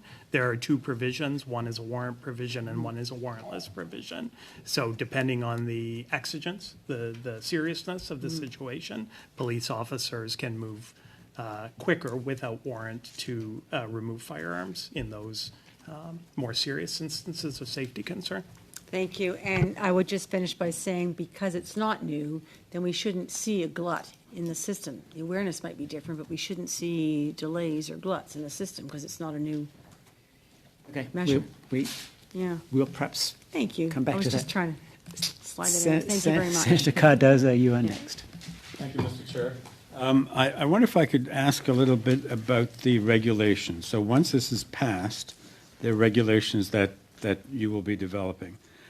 Can you give us an idea of which sections of the bill they would be pursuant to, sense of how many, and what's the process you would follow? Would you put out a draft for feedback and then put them and then make them and put them into effect? How long do you think that's going to take? Thank you very much. Actually, it's happy you're having this question because there will be some provisions that will come into force through order in council to allow us to do the proper work, either from consultation. For example, I know Senator Anderson was referring earlier about the indigenous, disproportionate impact on indigenous people or the North. So there are provisions in the bill that will not come into force immediately at royal assent, and I'll give you an example. Require the revocation of a license for individuals who have been involved in an act of domestic violence. We know that according to our information, there is a disproportionate impact on men in the North, and we have a duty to consult before the coming into force. So therefore, this provision, for example, will come into force through order in council following the proper, once we have a royal assent, we will do the consultations properly and we'll bring it forward to the government attention. The criminal code amendments that are included, and Matthew, you could correct me if I'm wrong, but I know that the criminal code amendments will come into force at royal assent. Okay. So to answer your question, the ones on red flag, the one on increasing minimum penalty to 14 years from 10 years, these are coming into force at royal assent. As per the regulations that we're discussing, this will take the regulatory process, which depending on what kind of consultations, how much feedback we get, and as the minister indicated earlier, I work very closely with my colleagues from Treasury Board Secretariat to ensure that we have a critical path, but it could take up to, in normal circumstances, I'm not saying which ones, but in normal circumstances, we assess about 18 months for a regulation to be officially into force. And how do you go about that? Do you put out a draft set of regulations and get feedback, or do you ask totally open questions? Well, depending on the required consultations, we will do the proper consultations, and then there will be a publication in the Government Gazette 1, we call it, because then we will gather more. But for the Firearm Act, I want to just clarify, Firearm Act has a very unique provision for regulations, which requires all regulation to be tabled in both houses for 30 sitting days. Before they go into effect? Before it comes back to us with the information to be able to propose a final version of the regulation. And that's very unique, but this is something that the Firearm Act, because of the reality of the Firearm Act, and probably this House have seen multiple of our regulations in the past sitting for 30 sitting days in the Senate and 30 sitting days in the House before we could move forward. So conceivably, we could give you feedback at that point as well? Absolutely. Absolutely. And every regulation amendment to the Firearm Act, unless there are some very strict exemptions, have to go through this process, and we do follow this process. Do you have a sense of how many regulations we're talking about, or put it differently, how many sections of the bill will have regulations? We do, and I'm happy to provide you actually with the list. I have it in front of me, That would be but very helpful. I don't Just mind to know. providing you with the list that from the bill itself, which provisions will be coming into force through order in council, which ones will be coming into force through immediately at royal assent. Yeah. So this gives you a little bit of an idea which legislation we're talking about and which provisions will be. Yeah, that'd be helpful because there's so many different. Mr. Chair, we instruments. could provide it. I have one quick If you question. would, we have to move on, I'm afraid. Senator Dagenais is next. Merci, Monsieur le Président. Thank you, Chair. Mr. Flynn, I would like to come back to the photos I showed to Minister LeBlanc. He turned towards you at that point in time. So have there been checks done with this shooting club in Kanawaki? Because it looks like they're using weapons that shoot 20 bullets in less than 5 seconds. So you can rent or purchase weapons here. Have you done any checks at this location when it comes to the weapons that are used there? Are they legal? Chair, through you, Senator, I'm not aware if any of the RCMP detachments or if any of the police of jurisdiction have checked those locations to determine the legality of any of the firearms that are being used there, but it's certainly something that we can take offline and look into. The minister said that he will consult with experts. I would like to have your opinion on that. So now a question to Mr. McCrory. So police services say that the reserve in Akwesasne is the spot that is used by traffickers to either bring illegal weapons or other substances. And during the Oka crisis, I also had the opportunity of seeing things there. Despite all the police presence, a lot of stuff comes in through there. So I'd like to know what percentage of the additional financial resources are dedicated or are rather used by your services to strengthen this border crossing, and how much sophisticated equipment has been made available to your agents, just to have an understanding of the efforts that have been deployed. Thank you, Mr. Chair, for the question. Merci pour la question. Thank you for the question. In Ontario, we've actually taken a fairly novel approach when it comes to gun smuggling, and at the risk of being too bureaucratic, we've got 3 different regions in Ontario, but Ontario is a single jurisdiction, and so we've combined the resources in all three regions to have a dedicated task force in Ontario tackle firearms smuggling. And as I've noted, they work very collaboratively with other police of jurisdiction, so it will be the OPP, the Akwesasne Mohawk Police Services, for example, as well as the cross-border element of it. And we're really focused on working with U.S. partners, not only to interdict the arrival here in Canada, but ideally to stop the source as well. And so through forums like the Cross-Border Firearms Task Force, we've formed a really strong working relationship with U.S. colleagues to that very end. So I have a question for Mr. Dalkebab as well. So when there are references to an act being adopted and then regulation will follow, but to avoid any surprises, maybe regulation should come with the bill as well. So when it comes to web giants or after the adoption of C-18, the regulation that was brought forward, we know what happened. So when it comes to the uncertainty and concerns of certain groups, are you aware of these, and why are you not bringing forward regulation as early as today? Well, we would love to do that, but it takes legal authority to develop regulation, so we don't have the choice, but we have to wait for the bill to be adopted into an act for it to receive royal assent. But as I said earlier on, the Firearms Act gives us the responsibility and even the legal obligation of making sure that this is done in 30 days. I'm seeing some people are maybe surprised when they hear this, but I would like to reassure you that as long as we don't have the legal authority, we cannot, unfortunately, work on the regulations. Thank you, Chair. Next. Thank you very much, Chair, and thank you all. 2 questions, one for Mr. Dalkebab and then for Mr. Flynn. I was trying to get some data on the percentage of licensed firearms versus unlicensed firearms used in homicides and suicides from the Library of Parliament. I was sent this answer, quote, Statistics Canada has limited information on the registration status of recovered firearms used in homicides. It's unable to provide a definitive answer on the exact number of homicides committed with registered firearms versus unregistered firearms, and Stats Canada does not have data on the legal registration of firearms used outside of homicides, end quote. Seems to me we have a problem with the granularity of data. We need this data for good policy development. Can you help us understand whether there are any plans to improve this data set and what's being done? Absolutely. It is a gap that we are aware of. And that's why for the last 2 years, we've been mostly in the last 2 years for a while before, but for the last few years, I don't want to steal the thunder of our colleagues from the RCMP, we've been focusing a lot of efforts from a policy perspective on the tracing. Tracing of firearms that are in a crime scene.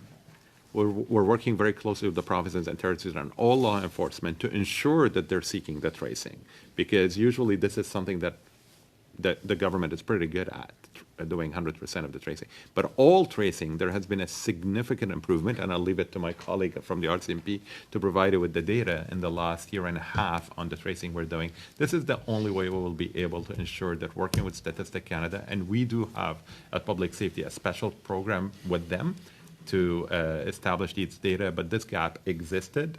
We're working on addressing it and ensuring that we have the proper numbers through proper tracing. But I'll turn it, if you don't mind, to my colleague Mark Flynn to give a little bit more data on the improvement that it's been doing. Yeah, and speaking about tracing, I can give you some statistics. So in 2022, there were approximately 5,000 firearms that were traced. In 2021, 3,200, 2020, 2,000, and then fairly consistent around the 2,000 going back in the time that I have stats here, back to 2018. So you can see an improvement, you can see a concerted effort, and there's ongoing collaboration. As my colleague, Mr. McCrory from CBSA articulated, there's a lot of collaboration across the border as well with our American friends. Well, I'm glad to see that that's starting, and I'm assuming, correct me if I'm wrong, that once you get this data, it will be populated with Stats Canada, so we can ask them for that. That's good to know. And thank you, Mr. Flynn, for the tracing issue, because that was my question to you. It was a perfect segue. What proportion of guns that are seized at crime scenes are actually traceable, and why can some guns not be? What is there an onus on the manufacturer to make the guns trace? Help me understand this conundrum here.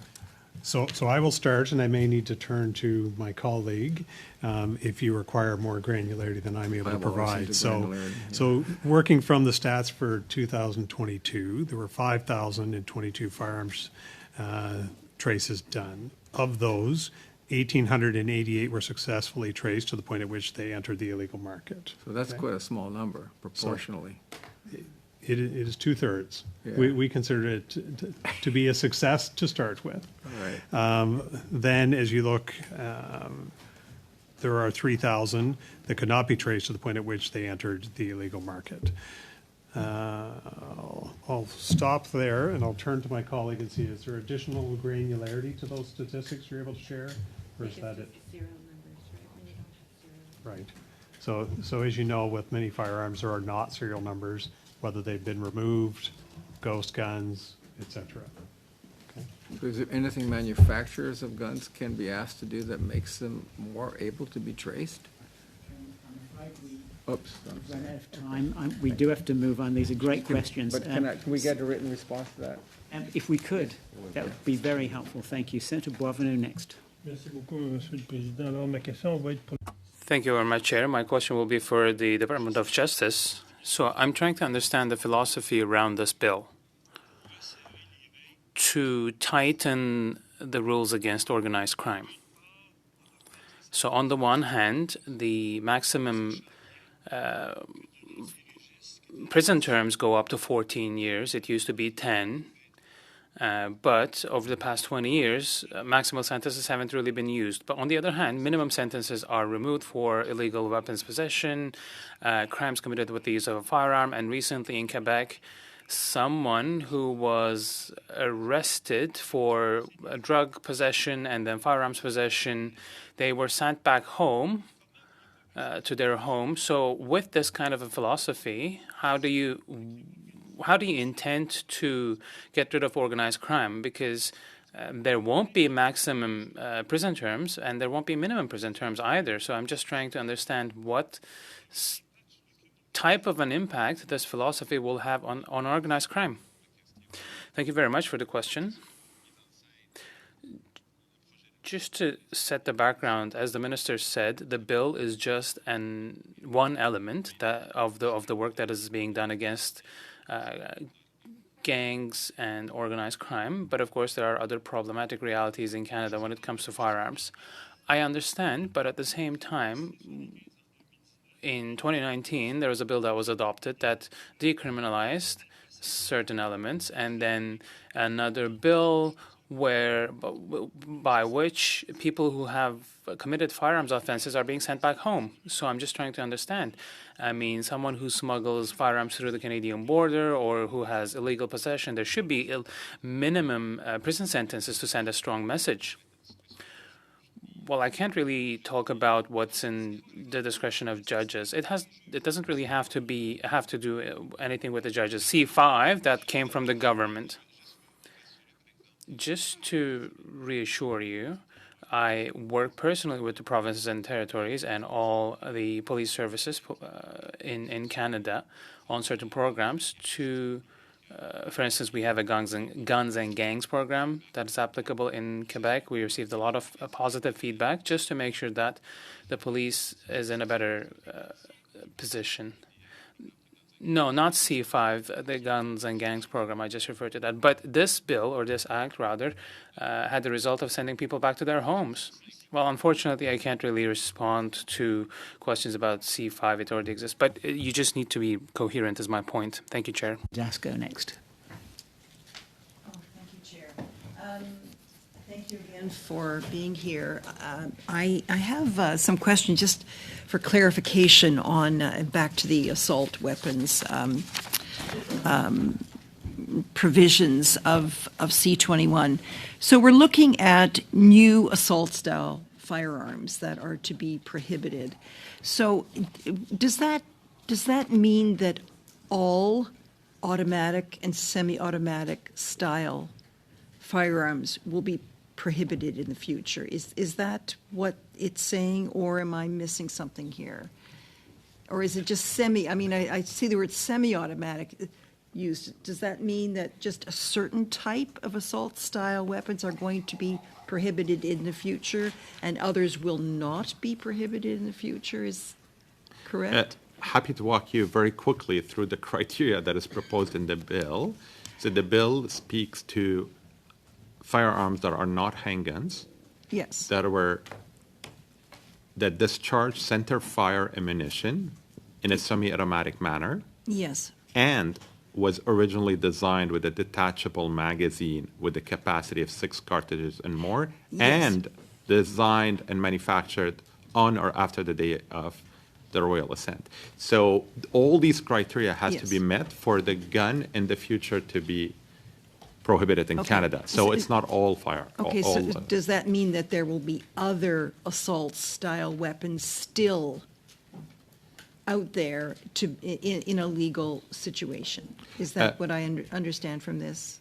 This definition the purpose is to define what in Canada is considered assault-style weapon and is not welcome in this society.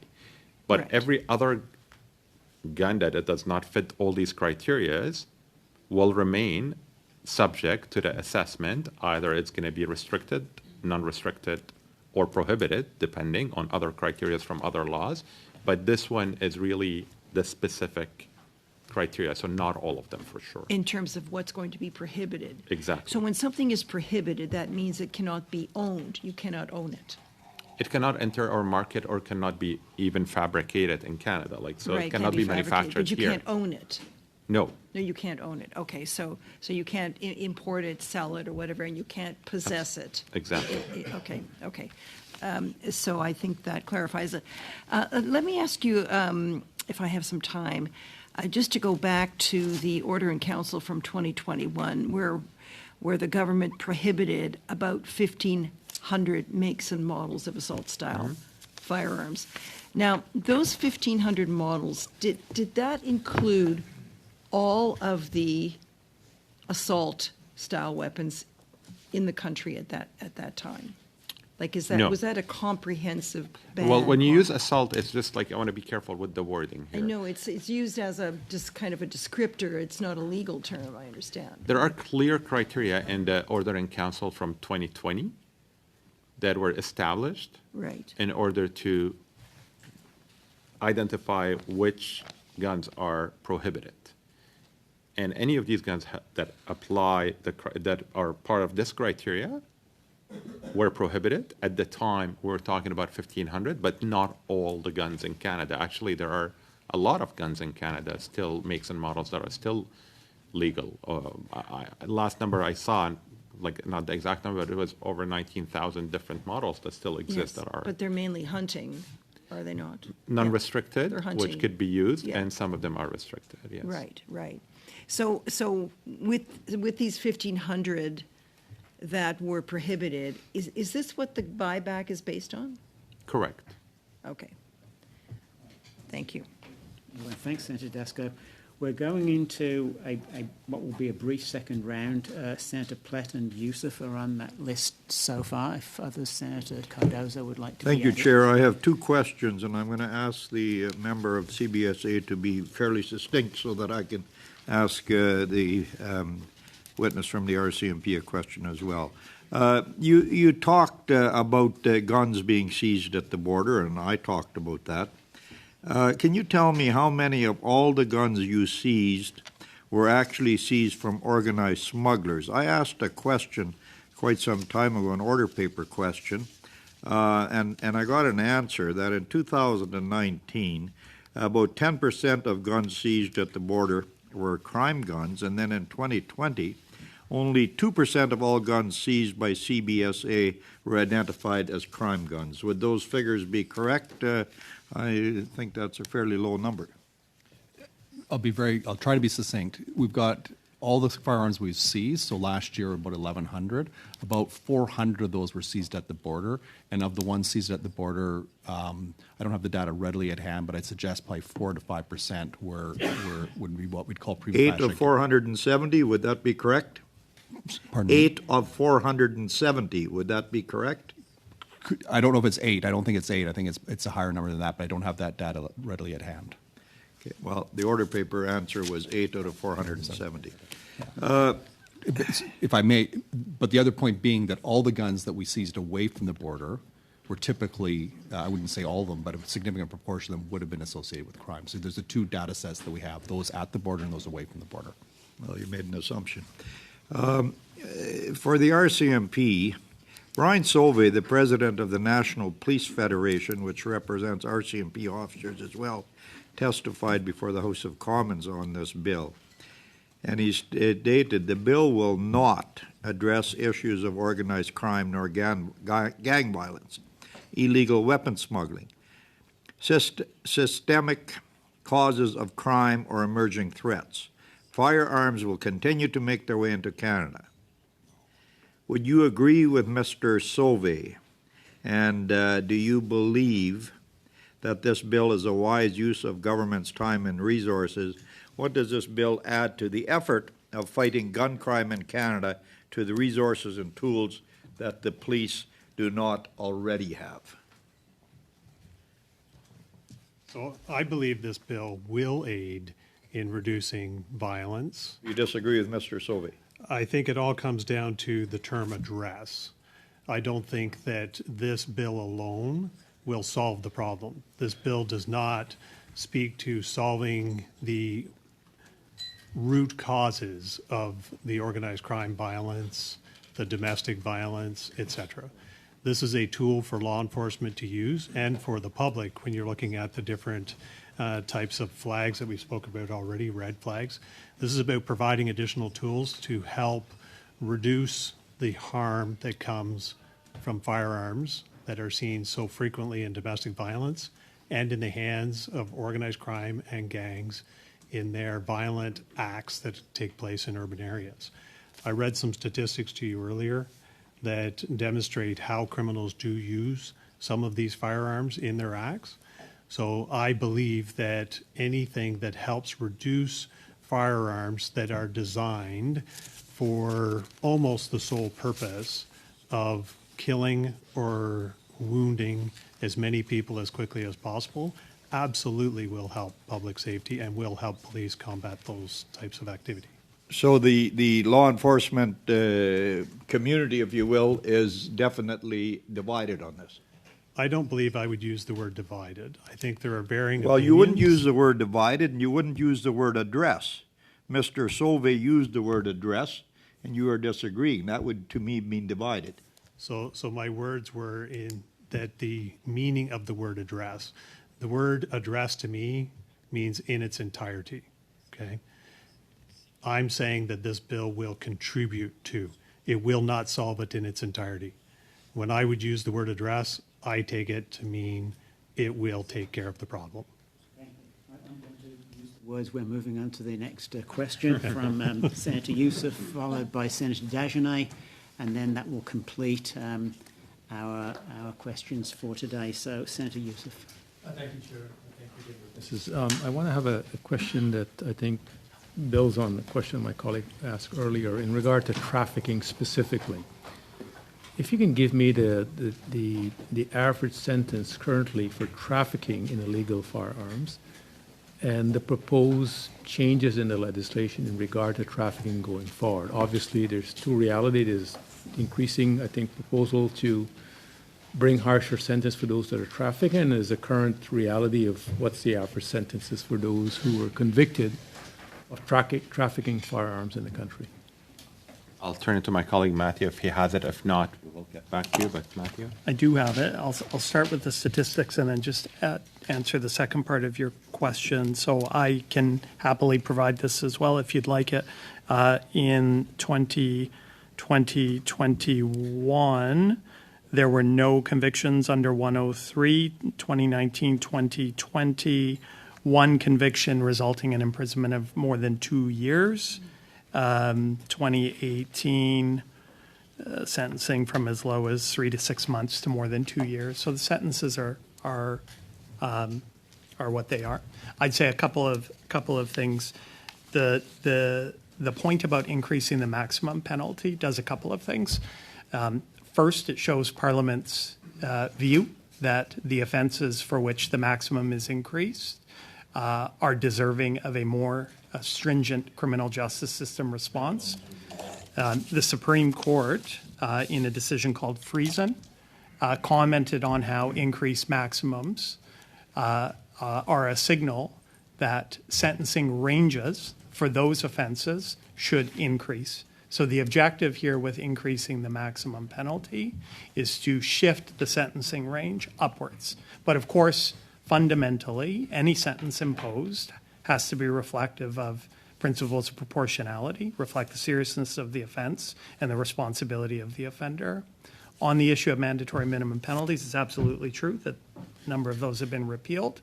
But repealing mandatory minimum penalties does not in any way deviate from the responsibility of the court. The court is still required to impose a sentence that they think is appropriate, reflecting the seriousness of the offense. Nothing changes in that respect. Thank you. I had omitted to notice Senator Cardozo. So, Senator Cardozo, you are next, followed by Senator Dagenais.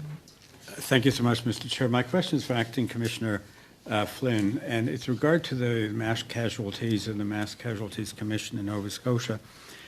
To what extent does this bill respond to the Commission's report and to the issues that were raised in that report, directly or indirectly?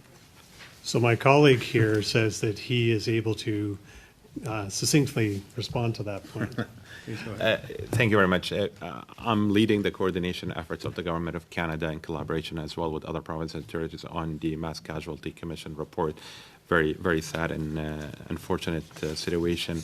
So the technical definition actually does respond directly to recommendation C21, oddly enough.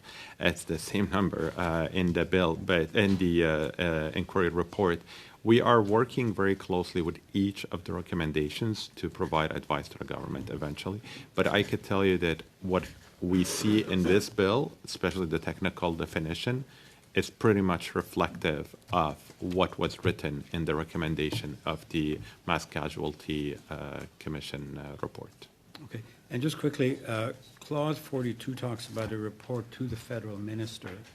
Does that report become public as well? Is that report made public?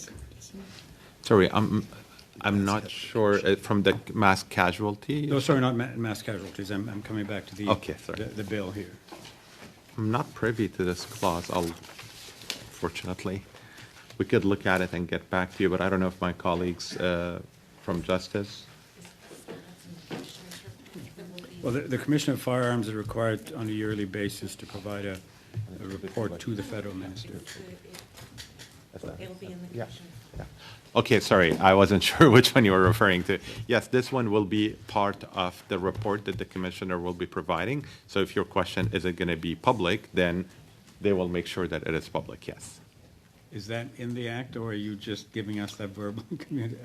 No, it's in the act. Yes, no, sorry, like you're referring to the clause? Yeah. The clause says this has to be available information and will be public. Like that's a guarantee. It's not RCMP discretion. Yeah, thank you. Okay, thanks. Okay, thank you. Mr. Chair. Our final question for the panel goes to Senator Dagenais. Merci, Monsieur le Président. Ma question. Thank you, Chair. My question will be for Mr. Flynn. Mr. Flynn, there has been some confusion recently on identifying assault-style weapons, which will be prohibited. Can you give us an idea as to the number of people who are affected by this ongoing work over the past couple of years at the RCMP? And given the recruitment difficulties you are having, do you have the sufficient number of people who are well equipped well enough to do this analysis on the existing weapons and the new weapons that might become available on the marketplace? How does this department at the RCMP function? Thank you for the question. The RCMP has invested a lot of time and effort in training both internals of the RCMP as well as across our law enforcement community to ensure that all the police officers, as they're doing their daily work, are well informed of the various elements of this legislation and in firearms enforcement in general. With respect to resources, I don't have the exact numbers. I'm not sure if my colleague does or not, but we can commit to providing you any numbers as far as what the RCMP has in its firearms program after. But like any type of public safety initiative and anything that's done to help contribute and give law enforcement new tools, it has a cost and a benefit effect to it. So even though there are additional resources being applied to a problem, much of it through funded positions, there's also a positive impact on our day-to-day operations through the reduction in the violence and the reduction in the access to such firearms. Est-ce qu'il vous arrive de... Do you also help out the local police at Akwesasne, for instance? They're well organized these days, but this is an area that's very difficult to do surveillance with the river and the terrain. It's hard to intercept vessels at night, but are there calls on the RCMP to come in and assist the local police in Akwesasne? I think there was a vessel that was added, but can you talk to us about what sort of assistance has been offered to them? The Akwesasne Mohawk police are a very capable police force, and the RCMP does work extremely closely with them and actually has an embedded member of the RCMP with them in many of their operations and with their police force. We have our Cornwall detachment is in that area of operation, and as I stated, they work extremely closely with them as well as the U.S. counterparts. Merci, Monsieur le Président. Thank you, Chair. Thank you, Senator Dagenais, and thank you to our panel. Colleagues, this brings us to the end of this panel, and I would like to start by thanking Mr. DeKalb, Mr. Taylor, Mr. Flynn, Mr. McCrory, and Ms. Paquette for the time that you've dedicated to be with us today. You've helped us considerably with this study, and you have provided good answers to the questions today. Beyond this, we thank you for everything else you do in your very important jobs and lives, and the contributions that makes to Canadians across the country. And on behalf of the committee and the Senate, thank you very much for the work that you do outside of this room. It's hugely important and it's hugely appreciated. Thank you very much. And colleagues, we will now suspend for a quick health break and reconvene for our next panel at 6:20. With our next panel, for those tuning into today's meeting, it explores Bill C-21, an act to amend certain acts and to make certain consequential amendments respecting firearms.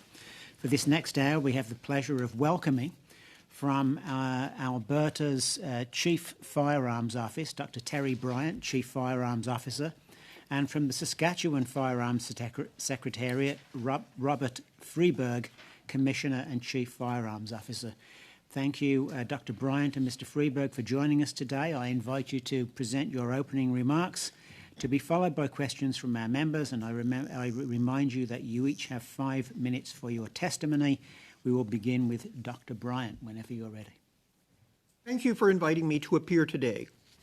Bill C-21 is misguided. Its burden falls overwhelmingly on already heavily regulated law-abiding firearms owners, and it is premised on the prohibition of specific types of firearms, a failed approach to reducing violence. If this bill cannot be abandoned, it requires, at a minimum, significant amendment. All Canadians should oppose this bill in its current form, whether they own or even like firearms. Those most directly affected by this bill are, of course, law-abiding firearms owners. This bill will effectively put an end to many long-established, safe, internationally recognized target shooting sports by cutting off the flow of new entrants. Dr. Bryant, could you just slow down a little bit to assist with our interpretation? Okay, sure. Thank you. Well, I'm passionate about these topics, and I get excited, and I want to go fast. Even those sports that use single-shot, muzzle loading, black powder, flintlock pistols, a Pirates of the Caribbean-era technology over 200 years old, will die away. This loss will have no conceivable public safety benefit. For many individuals and communities, these sports are an important part of their heritage. They also serve to socialize new firearms owners into the safe and responsible use of firearms as a group activity. If we allow this bill to shrink the pool of handgun owners, membership in shooting ranges will shrink, putting their economic viability at risk. Hunters and others who rely on these ranges to practice will be left without a safe place to shoot. Firearms businesses and the many thousands of hardworking Canadians they employ will also be gravely affected. The handgun transfer freeze, combined with the Order in Council of May 2020, have eroded much of the market that sustains these mostly small, family-owned businesses. Many are barely hanging on, and some have already been forced to close. Canadians concerned about protecting citizens from injustice should be gravely concerned. Even if ultimately found innocent after an accusation that results in revocation of their handgun registrations, the prohibition on the issuance of new handgun registration certificates will prevent individuals from recovering their previous privileges. If there are flaws in Canada's procedures for removing firearms from those who should not have them, these flaws are not in a lack of powers for CFOs to do so, but in the resources most CFOs have available to apply these powers. Canadians concerned with property rights should be gravely concerned by the hundreds of millions of dollars of lawfully acquired property that has been rendered effectively unsaleable at any reasonable price. Already, thousands of handguns worth many millions of dollars are stuck in estates, prevented from finding willing buyers by the regulatory freeze on handgun transfers. Many historic artifacts and cherished family heirlooms may end up being needlessly destroyed. Because of the precipitous imposition of the handgun transfer freeze, overwhelmed the transfer processing system in the months between the announcement and the imposition of the freeze, many who wanted to sell their handguns as an estate planning measure were unable to do so. These financial consequences are manifestly unjust. Canadians concerned about public safety should be gravely concerned because this measure will do nothing to enhance public safety and will undermine it in ways large and small. Many individuals whose acquisition of a handgun could enhance public safety will be prevented from acquiring the equipment they need, such as instructors teaching a Canadian Restricted Firearms Safety course. Many smaller police forces and security companies will find the ranges where they practice will close. Our firearms control system is already riddled with inconsistencies and really needs to be redesigned from scratch. Yet C21 would further worsen this confusion by defining prohibited long guns based on date of manufacture rather than any proven objective criteria. It will also centralize life and death decisions on authorizations to carry in the Commissioner of Firearms, an official far too removed from the field to make timely, informed decisions. These measures will undermine confidence in our firearms control system at precisely the time when everyone's efforts should be focused on strengthening societal confidence in our institutions. For all these reasons, and many more, I hope that the honourable senators will initiate a thorough review of this deeply flawed legislation and abandon it, or at least amend it significantly to strengthen public safety, allow legitimate shooting sports to continue, and depoliticize this issue so we can all return to the hard daily work of ensuring maximum public safety. I and my staff stand ready to assist with more detailed support in this effort to ensure that what emerges from your process of sober second thought is a bill that all Canadians deserve, one that protects public safety in a measured and balanced way. Maintenant, je serai ravi de répondre à vos questions. Now I'll be happy to answer your questions. Thank you much, Dr. Bryant. Over now to Mr. Freberg, whenever you're ready. Thank you, Mr. Chair. Honourable Senators, thank you for the invitation to appear before this committee as it studies Bill C-21.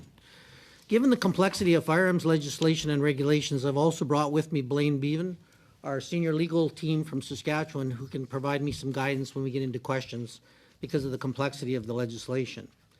The Saskatchewan Firearms Office mandate is to promote firearms safety and ensure that Saskatchewan firearms community has a strong voice on these important issues.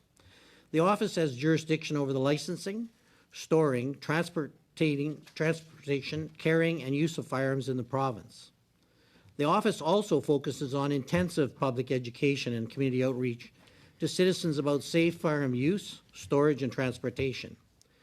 We have now expanded from our original mandate to include the establishment and operation of the new provincial ballistics lab to provide a timely testing system for law enforcement to also conduct prosecutions of offences under the Saskatchewan Firearms Act and manage the Provincial Firearms Compensation Committee. The Government of Saskatchewan strictly enforces the Federal Firearms Act and holds accountable those that do not comply. Revocations and refusals of firearms licenses in the provinces have increased threefold since Saskatchewan assumed administration of the Federal Firearms Act in September of 2021. However, the Government of Canada has yet to compensate the province at all for any of the costs of approximately $5 million to date. All the costs incurred in the administration of the Federal Firearms Program currently. The province, however, does budget upwards of $8 million per year now that we've taken over and we're now the Saskatchewan Firearms Office to administer the Federal Firearms Act, oversee the Provincial Ballistics Lab, prosecute offences, and advocate on behalf of licensed firearms owners. In Saskatchewan, a significant proportion of firearms used in criminal activity are illegally acquired firearms. For example, firearms may be stolen and used to commit further crimes, but generally these are not handguns or restricted or prohibited firearms. Rather, they are predominantly non-restricted or firearms that have been modified or home-built. Legal firearm owners have an important role to play, of course, in enhancing public safety, which is why Saskatchewan is focusing a great deal of effort on public education to ensure safe storage, licensing, and use of firearms. Properly storing firearms can prevent firearms of any kind from getting into the wrong hands and enhance public safety greatly. Banning and seizing firearms is not the solution. This fact has been overwhelmingly proven over and over again in many studies and in other countries who have taken similar action as our current federal government is looking at. Comparing Canada to the United States statistically is not appropriate, as they do not have the very regimented laws that currently exist in Canada regarding licensing, mandatory training, safe storage, and effective regulatory frameworks. Generally, as a rule, CFOs across Canada have had little or no consultation whatsoever on firearms legislation and need to be directly involved as the frontline regulators enforcing these regulations. And I should say enforcing, but providing the regulatory framework. Unfortunately, the announcement of this proposed legislation and subsequent OACs has actually dramatically increased inquiries from our stakeholders and therefore actually negatively impacted our agency's ability to perform our primary duties and related public safety investigations with absolutely no financial resources or otherwise being provided by the federal government or any other provincial CFO agency. This legislation expects and trusts law-abiding firearms owners to voluntarily turn their handguns for destruction without compensation, potentially after multiple decades of safe and legal ownership, storage, and use.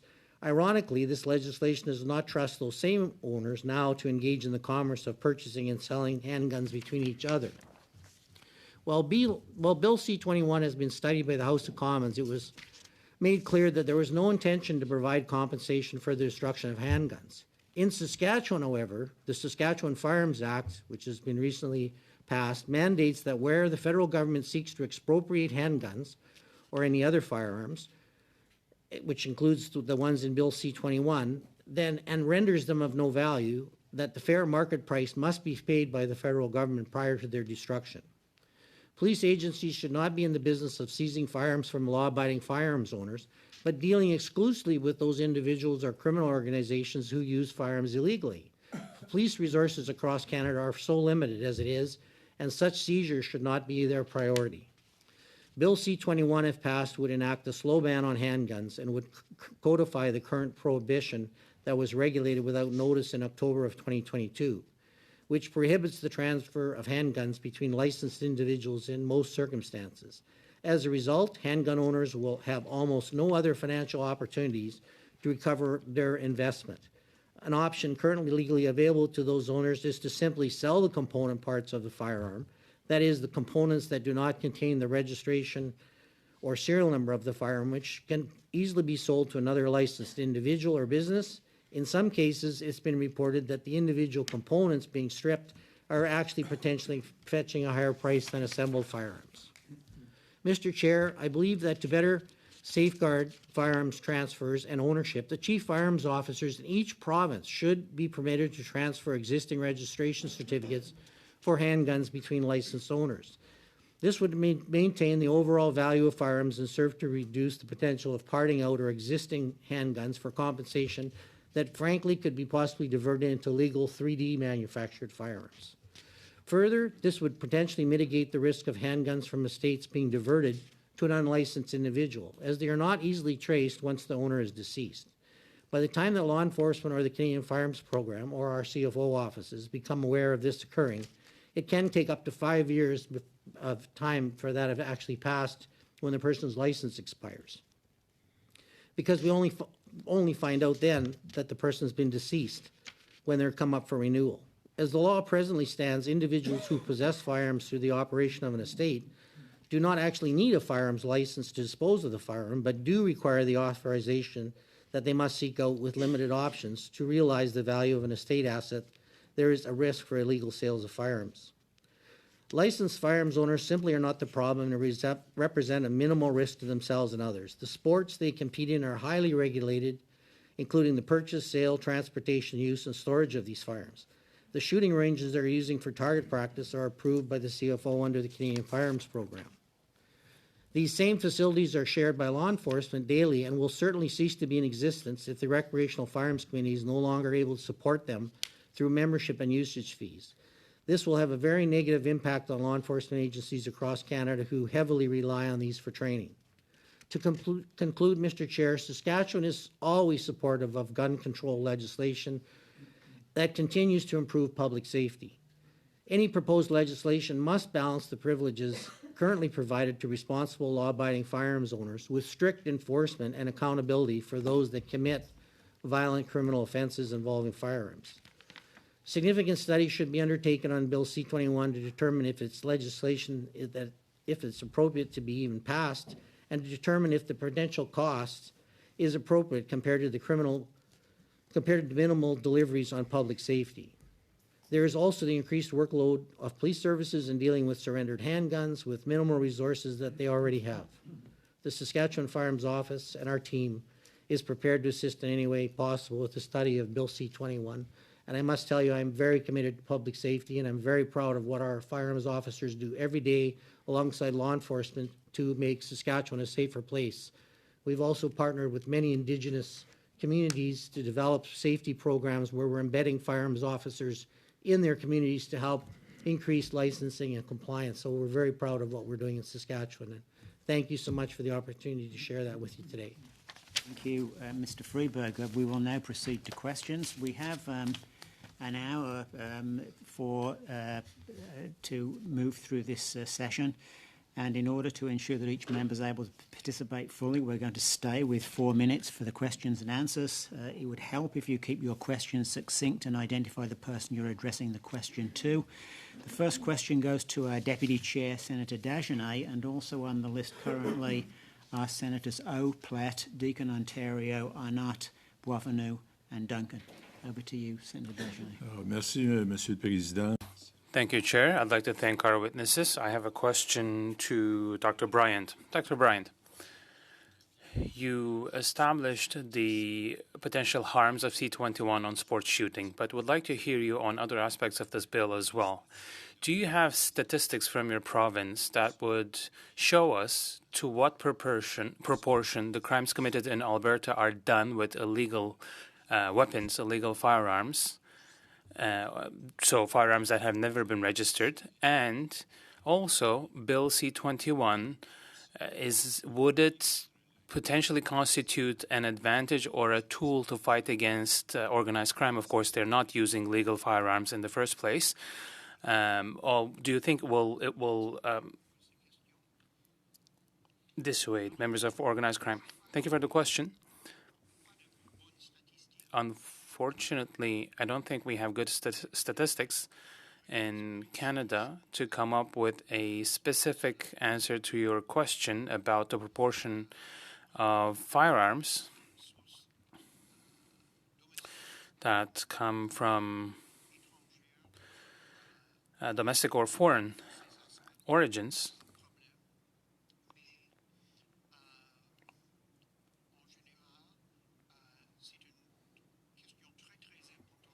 But this is a very important question. And as our office was set up, we established a unit for data analysis.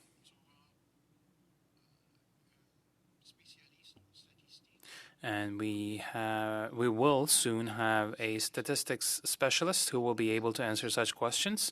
But I think so far this might have been the biggest problem in terms of coming up with good policy concerning firearms. Thank you. My second question will be for Mr. Freberg. Mr. Freberg, on the political and social front, what I'd like to know is the following. How is Bill C-21 seen by hunters and sports shooters in Saskatchewan? And you mentioned handguns that are registered by sports shooters in full compliance of the law. So apart from the athletes who will have special rights, we're being told by the minister, what will happen those who are involved in sports shooting without necessarily taking part in competitions? It faded a little bit at the end, the last part of your question, so I'll do my best to answer. So in Saskatchewan, we have 115,000 licensed PAL, normal, I call non-restricted firearms holders, license holders. And we have about 65,000 of those that have RPALs, so they have the ability to purchase handguns that are used, for sports shooting, because that's their primary purpose. We can't use them for hunting and other purposes under provincial hunting regulations and federal legislation. So But the feedback that we're getting, we attend all, for the most part, as the CFO Bryant, we go to the gun shows and speak with the stakeholders, and there's no support for this. And the main reason for it is that many of the firearms that are categorized in there, there's been a lot of focus put on the AR-15. In Saskatchewan, we have about 1,200 AR-15s that exist that are registered in the province. They're a registered firearm. And they have not been used in any kind of a criminal manner. We haven't had one single case where the AR-15 has been utilized. And I'm not even aware that there's that many in Canada across the board, other than the one that the tragedy in Nova Scotia, I believe, which was illegally acquired and smuggled from the U.S. But as from registered owners, it's non-existent. The handgun shooters, for the most part, the only place they can discharge a handgun is on a licensed range. So they all buy memberships in their local clubs. They support their local wildlife federations, who buy habitat land. They build trout ponds. They mentor youth on hunter safety programs, all types of safety programs. And they also deliver safety courses. And with the handguns going away, a lot of the new people coming into the sport are purchasing handguns and getting the training. So by taking that away, we've also lost the ability to maintain instructors. So those same instructors teach the regular PAL course as well. And frankly, I mean, we're losing instructors at a very fast pace because some of our older instructors are leaving and we can't get new ones to come in. And they can't even instruct the handgun course because they can't even buy handguns to even use and deactivate for the purposes of training. So it's devastating across the province. Also, you know, ADM Tucklaw was saying that, well, we're not affecting hunters or ranchers with these firearms. The Mini 14, for example, which is one of the firearms that's restricted, and it was used, you know, terrible, terrible tragedy in Quebec and other places, but that firearm is very predominant in Saskatchewan for hunting coyotes. It's also very, in a different variation, is very common in Indigenous communities, as is the SKS rifle that was originally on the list that came off because there wasn't consultation done, and they are a very popular firearm in Indigenous communities. But again, they do have a bad reputation because there has been tragedies committed with them. The whole purpose is to make sure that the people holding them are licensed, that we've got some governance over them, and that they're being trained, and that they're being responsible with locking up their firearms. And so since I've started with the government of Saskatchewan, we've put an immense effort into that. And I think we're one of the few provinces that have actually in the process of moving a MOU forward with Indigenous partners to actually get the licensing up. Because we have communities in the north, we have 1,600 people in a community with 12 licensed individuals. Well, there's a lot more sustenance hunting going up there than 12 people are not feeding 1,600 people in their community. But we need to go and work with them to get a solution. Mr. Freberg, thank you. I've allowed this to go over time because it's a question on the minds of many of our members around the table. So thanks very much. Thank you. We go to Senator O next, followed by Senator Plett. Thank you, Chair. Thank you, witnesses, for being here. My question is for both of you. As you will know, under the red flag provision of this bill, anyone can go to the court and ask a judge to seize the gun or suspend the license of a person who owns a gun if they believe that they pose a threat to anyone else or themselves. But the criminal justice section of the Canadian Bar Association has said the following: the current law contains sufficient powers to accomplish the goal of seizing weapons believed to have been used in a crime or removing them from the hands of a person who are believed to be a danger to themselves or others. This provision will impact the fire officers across the country. What consultations did the federal officers have with each of your office in relation to this provision before the bill was introduced? Well, I can answer that very quickly and save us time. No consultation whatsoever. There you go. There you go. And I'll save some time too for my longer-winded discussion. It was zero. And you're very correct in that the 117 public safety orders can be used by the police, or the CFOs have the authority to do that. The issue is having the people there. And Mr. Bevan has been in our office. We have two lawyers that actually, we reach out to law enforcement partners to promote the fact that they should be utilizing these 117 tools and so forth. Because many times they'll go to a home where there's domestic violence. They're not even looking for the PAL. They're not even talking about firearms.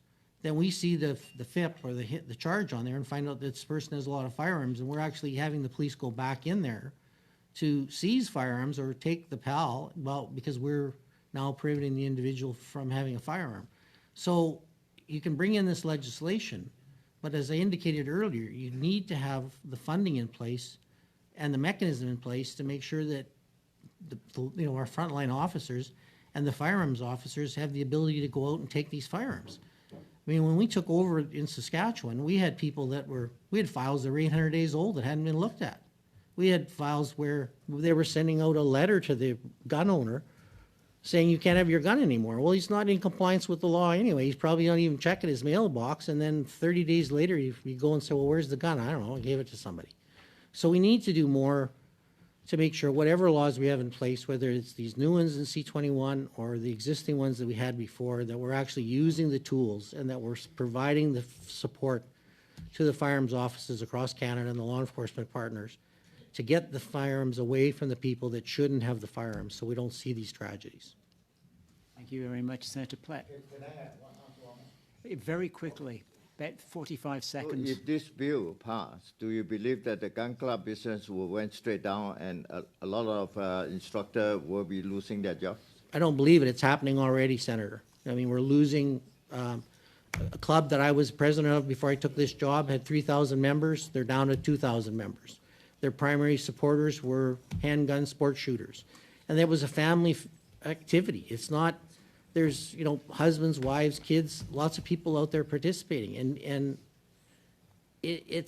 I can understand when people look at the violence in the streets of Toronto, but it's not the same situation in Saskatchewan or Alberta where it's target shooting or it's sport shooting.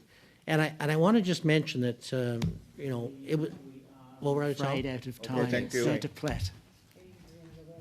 Thank you, Chair. Well, I'm not a gun owner. I used to be a gun owner. And 30 years ago, there was another Liberal government that passed a bill called C-68, which imposed a long gun registry, and many of us remember that. That initiative was a complete and colossal failure and wasted about $2 billion on a long gun registry, which ultimately had to be repealed because it had no support from firearms owners. I, at that time, gave my guns away because I didn't want to bother with it. And I wasn't really a hunter. I was a bit of a sport shooter, and so I gave them away. But that's not my question. My question to both of you is a very similar question. Dr. Bryant, Alberta government has introduced Bill 8, which allows the Alberta government to establish regulations to prevent municipalities and municipal police services from cooperating with the federal government on any measures that negatively impact firearms owners. Saskatchewan has enacted the Saskatchewan Firearms Act, which, among other things, establishes licensing requirements for seizure agents involved in possible firearms expropriations. It is a clear response to the federal government's arbitrary gun ban of 2020. So my question to both of you is I would like your perspective on the impact of such provincial legislation on the offices like both of yours, which are then put between potentially contradictory federal and provincial legislation. And how do you see this playing out in the years ahead? Dr. Bryant, maybe, and then Mr. Freberg. Thank you. Thank you. So you're very right that the Alberta government has taken legislative action to protect the interests of firearms owners and public safety.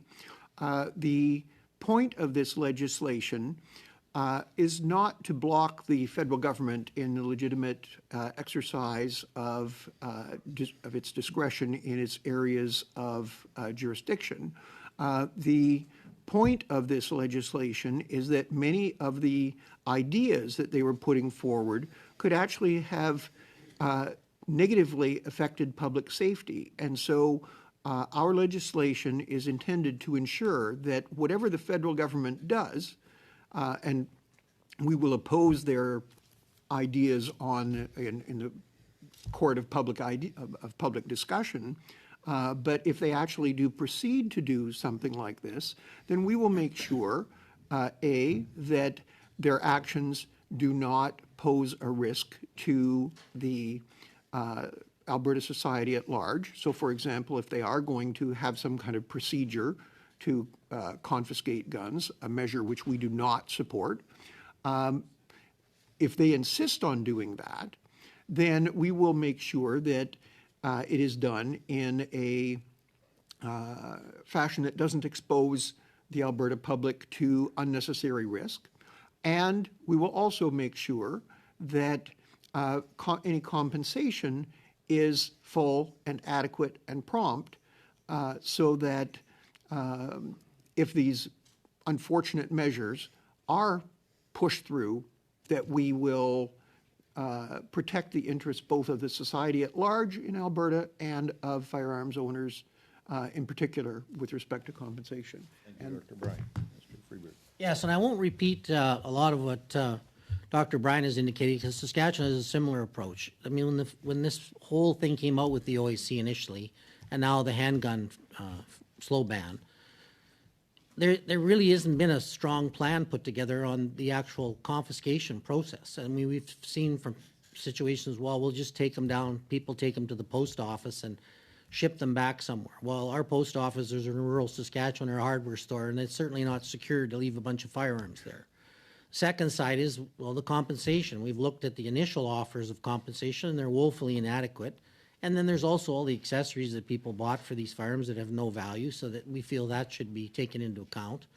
And then the third side of it is, we don't believe that firearms, and I've heard the use at this Senate hearing all the time of weapons. I'm sorry, we call them firearms. They're weapons when they're used criminally. They're not weapons until they're used in a criminal manner. But when these firearms are supposedly such a high risk to public safety, well, then we shouldn't be just chopping them up until we've done a ballistic test on them, which is one of the reasons why Saskatchewan has gone and built, and in the process of building its own provincial ballistics lab.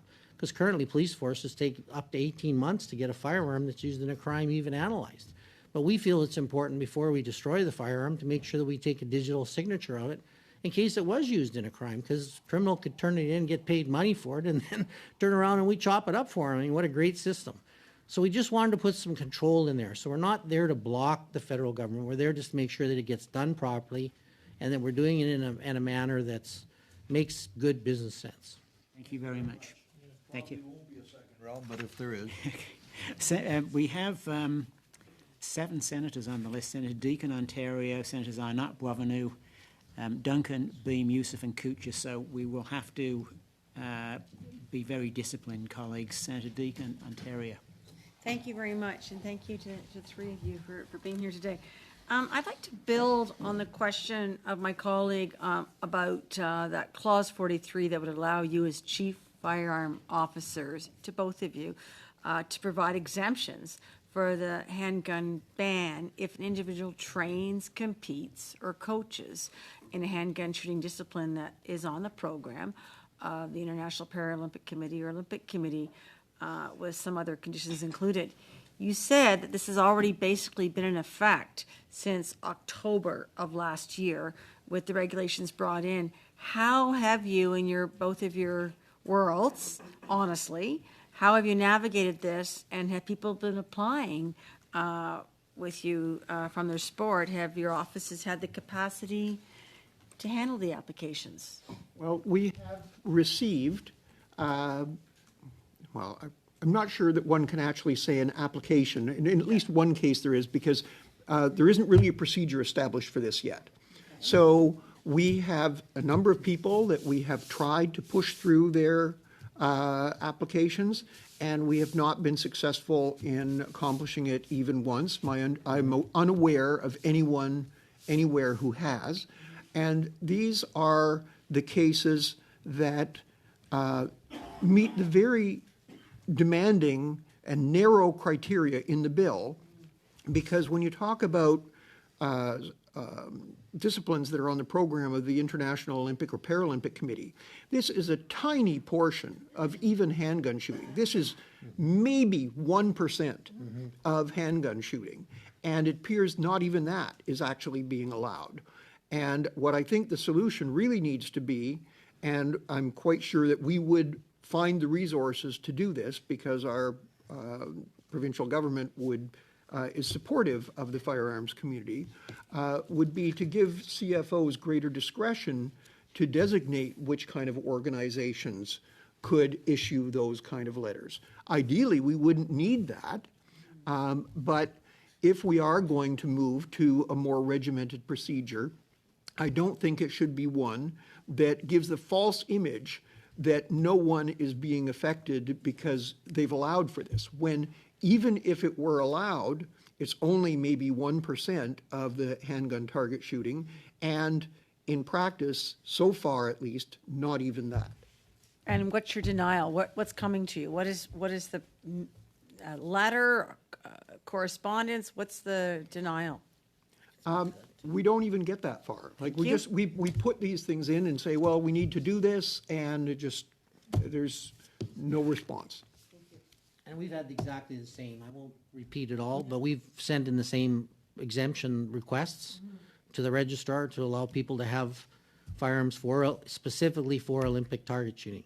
And we have not been able to get any paperwork pushed through. And we've even had our lawyer, Mr. Bevan, have sent formal letters, but they refuse to send a refusal because then the individual can go and file an application and to court to have it overturned. So we're not getting any paperwork. It's just getting sat on. And again, the point that Dr. Bryant was raising is very valid, is that I was an Olympic target shooter, but I didn't start there. I started in another sport shooting, and then I developed some skills, and they said, hey, you've got an ability to do this, and I slowly started to move up into shooting the Olympic sports. And then eventually, even as my age eyes went, I went off and to shoot other sports because, I wasn't able to compete in the Olympic realm anymore, but at least I had another place to go to enjoy my sport, and that's gone away. I mean, there's no way to feed into the Olympic system, and there's no way right now for us currently through the regulations. They're just refusing to pass an application. Thank you. Thank you very much. Senator Arnot is next. Thank you. I'm going to be very succinct here because there's some big issues that I want to point out to my colleague senators through your witness testimony here. I believe, Mr. Freberg, that the model that you've implemented in Saskatchewan, your interpretation of your mandate, is a model for all of Canada, with the pragmatic things you've done, with the education that you're working on, and all of the stakeholders, farmers, ranchers, sport shooters, hunters, trappers, and the First Nations and the Métis people. You've gone out and you've made those relationships work, and you're producing good results. My question is this. Do you believe that this one-size-fits-all approach that's incorporated in this act is appropriate, or do you believe that it would be wise for this legislation to give discretion to the Chief Firearms Officers in each province and territory after consultation with stakeholders in the province, and certainly the municipalities, both urban and rural, on how firearms should be managed in the province, in that jurisdiction, and how this act will be enforced in that jurisdiction? The second component of my question is this. The government of Saskatchewan has given you a mandate of $8 million to do that. That's about $7 per capita. That's a lot of money in Saskatchewan. But you've got a robust plan. It's about safety, enforcement, and education. And you're working with stakeholders to ensure public safety and responsible firearms ownership. We all know that the strength of any law is directly proportional to the consistency and quality of the enforcement. What kind of monies have been talked about by the federal government to the provincial government, how they're going to come up with the monies required to actually be successful and have enforcement in a real way, given what you've done in Saskatchewan with $8 million? That, to me, it's all about enforcement. It's no use having this act if it's not going to be enforced in a fair and appropriate manner. And that can't happen unless there's a lot of resources, nothing like what they've offered you in the past. I mean the federal government. Well, I want to answer your last question first, if you will permit me, Mr. Chair. And it's an excellent question, Senator, and thank you so much for your compliments. We're very proud of what we've done, and we are leading the country, I think. The point that I want to talk about on the funding is our colleagues that were here earlier from the RCMP and so forth were talking about tracing and all the rest of those things. Saskatchewan never had a provincial firearms lab. The province is paying for it. We've waited 6 months for the RCMP just to get the internet connection hooked up, which we still don't have. We're waiting for the MOU from the RCMP that signs that allows us to trace the brass that's going into the center. So I take objection to the fact that there's, I'm sure people are trying, but at the end of the day, we've got a provincial government that's willing to build a provincial lab to trace firearms, and we're not getting the support. So we're not even asking for money. We're asking just for someone to turn on an internet connection and sign an MOU. So those are the type of frustrations that we see. So to your question about the financing side of it, I mean, we've been in negotiations since I took over the program in August of 2020 is when I started building it. I was appointed as the CFO by the government in 2021. We've been negotiating the contribution agreement with the federal government, and it started at $1.2 million. It eventually got bumped up to $1.5 million, and we're still negotiating, and we still haven't got a contract, and we've been sending bills to them totaling $2.5 million a year. Then they say, give us a business case. Well, there's the actual costs. I mean, that's the best business case you can ever have. So I don't know how any other CFO across Canada is going to be able to negotiate a fair and equitable arrangement. I mean, they're at the mercy of what they're being offered. There's no negotiation. So to your point, is there anything in C21 that addresses that? No. Has there been any money put forth under these programs? No. There has been work done in guns and gangs and some other initiatives. But what I'm trying to get across to the Senate today is that we need to do more on the front end. I mean, it's sure we have the kids with the issues in guns and violence, but we need to do the storage. I mean, these firearms are quoted about 69% firearms. Those aren't handguns. If you start drilling down on those numbers, you're going to find out they're rifles and shotguns that aren't being stored properly. We need to fix that problem, and that's what we're focusing on in Saskatchewan, and we've been extremely successful in doing so. Thank you very much. Thanks, Mr. Freberg. We go now to Senator Boisvenu, followed by Senators Boehm, Yussuff, and Kutcher. Senator Boisvenu. Thank you very much, Mr. Chair. Ms. Bryant, I'd like to congratulate you for your perfect French, first off. My question has to do with an announcement or what you said in terms of your concerns about control of firearms in the future. And you said Bill C-21 continues to undermine confidence in our system of firearms control, all the while not reducing the abusive and violent use of firearms. Can you please explain to us what your reasoning was when you said that?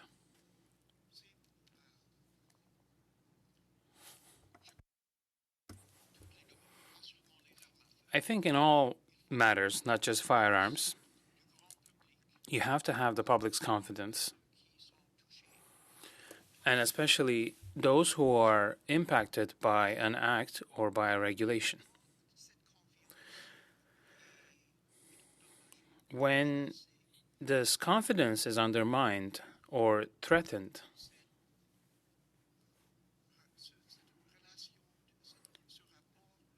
you end up losing that relationship, which is absolutely necessary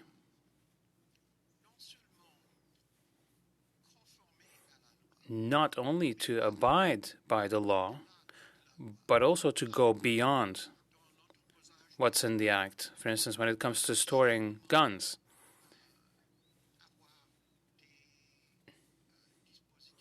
we shouldn't simply have security measures that simply satisfy the requirement in the Act. You have to go above and beyond. And that is only possible if there is a relationship of confidence between the authorities and the public at large. And these measures undermine that confidence. That is why I think it undermines public safety as well. Because without this confidence, without the trust, you will not have public safety. I omitted to mention Senator Duncan, so Senator Duncan is next, followed by Senators Boehm, Yussuff, and Kutcher. Thank you very much, and thank you to the witnesses that are here today. My question is very direct for Dr. Bryant. Are you the CFO for the Northwest Territories? No. Do you know who is? Yes. Can you tell me that? Yes. So the Alberta office, I understand your confusion. The office used to be, the Alberta office used to be responsible for the Northwest Territories. When we converted from being a federal office to a provincial office, of course, a provincial office couldn't manage a federal territory. So the headquarters of the federal office for the Northwest Territories is actually in the same building where we are, just a different floor. And the previous Chief Firearms Officer for the combined territories of Alberta and Northwest Territories is now the CFO for the Northwest Territories, Jennifer Hart-McDonald. And I'd be happy to provide you with contact information for her. Thank you very much, and I'll direct a written question to her. Thank you, Chair. Thank you. Senator Boehm. Thank you, Chair, and thank you to both our witnesses for being here and listening to the questions being posed by my colleagues. I'm wondering whether you have any commentary on some of the jurisdictional issues. By that I mean, is there a good data sharing relationship between you as CFOs, between each other? Is that even required? Is it there with the federal government as well? Is there a trend line that you might want to comment on? And in particular, the laws that are out there, and this one, if it is passed, even if amended, where would that fit in terms of any data sharing and jurisdictional consultation? You mentioned earlier that there was no consultation on this bill, so that's what has prompted me to ask about the other areas. So, when we talk about data sharing, I would say, so we're actually required, mandated by law, to report on many of the things, how many of these authorizations or these licenses we issue and so on. There are a couple of areas where there are gaps there, but they're very small, very minor parts of our activities. So essentially, we report everything to the federal government. And then there's at least a subset of those statistics that are reported in the report of the Commissioner of Firearms, which comes out every year. And there are tables in there that will, for example, provide a number of revocations by province and that sort of thing. We do not, so the information sharing is largely from us up. There's very little that comes the other way. I would also say that we do have opportunities to share experiences. So CFO Freberg and I knew each other before we became CFOs. We probably talk every week informally about different issues. One of the things that is a very important part of what I do, I work 7 days a week, virtually every week. I work 5 days a week in the office, and I spend virtually every weekend doing outreach. I attend gun shows, I attend shooting competitions, I reach all kinds of other organizations. Also during the week, I often address, for example, annual general meetings of fish and game clubs and things like that. So we have a very extensive outreach program. So it's not only our colleagues in Saskatchewan, but we share many of the same philosophies. And so we exchange that opportunities. Do you speak with other CFOs? I mean, yes, you're I'm coming. adjacent I'm just about to. That was my very next point. Okay. Thank you. That twice a year we have conferences. So I will actually be back in Ottawa November, I think 20th to 22nd, around then. And we meet with all of the other CFOs. We also consult on issues of importance that are of a more urgent nature. We'll just send out an email and, we've had this problem. Do you have the same thing? How are you addressing it? So there is an exchange of experience. So it's not specifically data, but it is sharing our experiences. Thank you very much. Thank you, Chair. Senator Boehm. Over to Senator Yussuff. Thank you, Chair. Thank you both for being here, and equally thank you for the work you do. You're on the front lines, obviously, and I don't pretend to understand the complicatedness and the responsibility of trying to get, of course, folks to deal with the safety issue in storing, but also recognizing that the outreach to reach communities that are not necessarily in urban areas is not an easy one in the broader context. This bill, of course, have not just the issue of handgun, but it talks about other things, and I guess I'm going to be very specific. On the question of ghost guns, which is a real challenge for all of us, because there are more and more on the market, you can buy a 3D printer. Are you pleased with that provision being included in the legislation? Because this is an issue that police officers and other law enforcement people are dealing with. Is there any thoughts you have on the ghost gun provision that's now in the bill that can aid us in the efforts of how we try to deal with the access to ghost guns and, of course, many of the parts that people are securing to build ghost guns in our country? Yeah, so maybe I'll just answer that question. Just switch back and forth a little bit, give her a break. I wanted to speak on that ghost gun issue because I know there's been a lot of discussion on the ghost gun issue. In the States, there's what's called 80% lowers and uppers, which are full metal guns, and you just go in and you just make a router hole and you've got yourself a handgun or a fully functional AR-15. You put the parts on and away you go.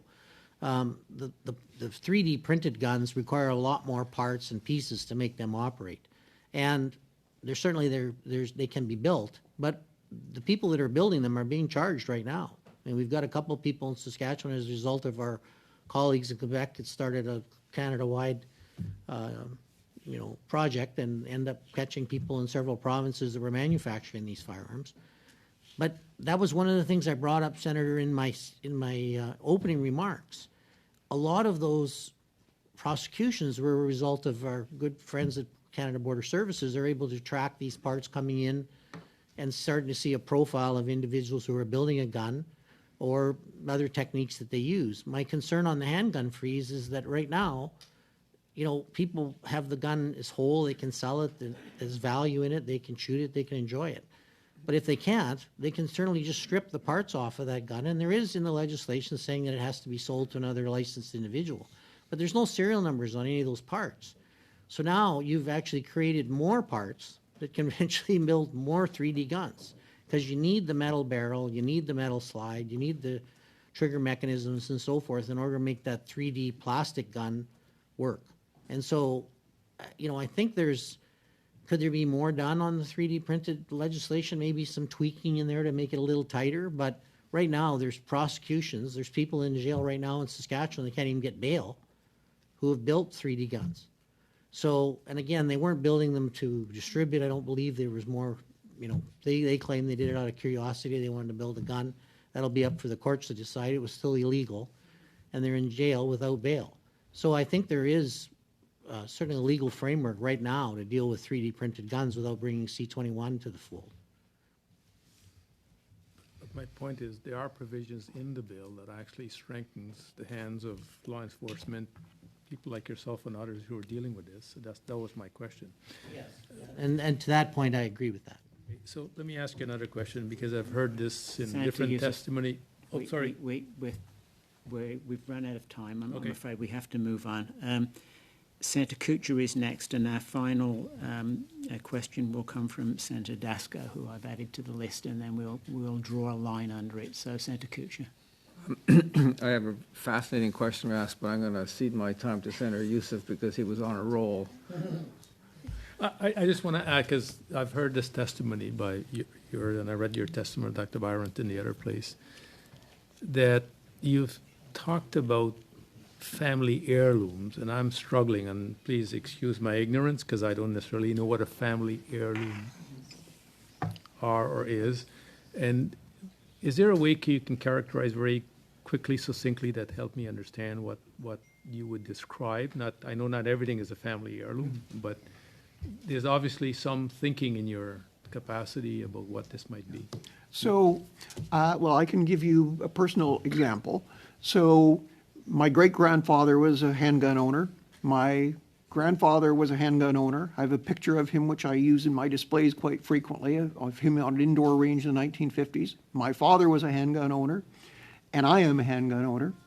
And we have firearms that have been handed down, and I even have pictures of these individuals with these guns. So that has That's an example, one example of an heirloom. Another example is, for example, something that someone's perhaps father brought back or grandfather brought back from World War II, and it was a souvenir of his time in the war, and that firearm has been continued to be used in the family. More broadly, I speak to many people. Remember, Alberta is not the same as downtown Toronto. There are people who live by the old style of ranching. There are real cowboys in Alberta. I have one who works for me. And so, these are people whose grandfather settled the land and, carried a handgun with him in the early days when it was legal to deal with predators perhaps attacking his cattle. And then that handgun has been passed on through the generations. And so these items mean a great deal to people, and it is devastating to them to think that they will be the last generation to own these. Thank you. Senator Dasko, you have the final question. Thank you, Chair, and thank you to the witnesses for being here today. My question is to Mr. Freberg. Saskatchewan has some of the highest rates in the country of gun homicide and violence.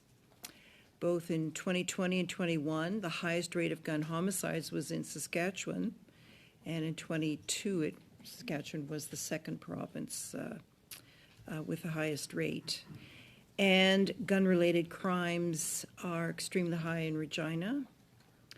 In 2020 and 21, Regina has rated perhaps the highest in the country. So couldn't a reasonable person like me and others conclude that there are too many guns in Saskatchewan? I guess my question would be, how would you explain these data to anyone? Thank you. Thank you for your question, and I appreciate the statistics that you put through because they speak volumes.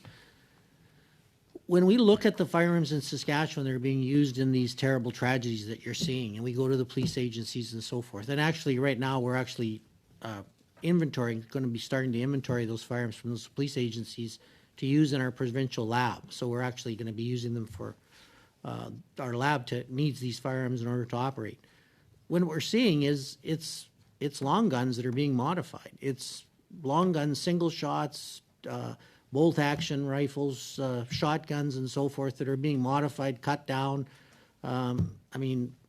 That's primarily what we're seeing.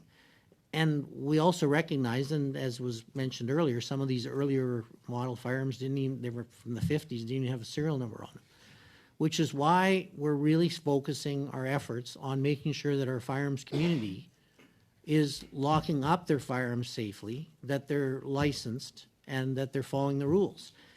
So what we did to make that work, which isn't being done anywhere else in the country, right, but they will be doing it shortly in Alberta as well, is we brought in the Sask Firearms Act. So what we did is we brought in legislation there that allows for the police to lay a charge that's not a criminal charge for things like unsafe storage, not having a license, not storing it properly in your vehicle, leaving it in the back seat of your truck or whatever on a hunting trip and then getting it stolen, because those are the ones that are getting diverted and going into these crimes that you're seeing in Regina and Saskatoon and elsewhere. Or the tragedy that we had up in LaLoche with the young fellow who went into the school and shot. It was a shotgun that was left in a house with no trigger lock, no ammunition, and no one in the home had a license. So that's why we're working with partners to say, well, we need to change that paradigm, because this handgun ban isn't the issue. I mean, it's not the handguns that are getting stolen in Saskatchewan. Most of the firearms owners there are locking them up, especially now, because they can't get another one.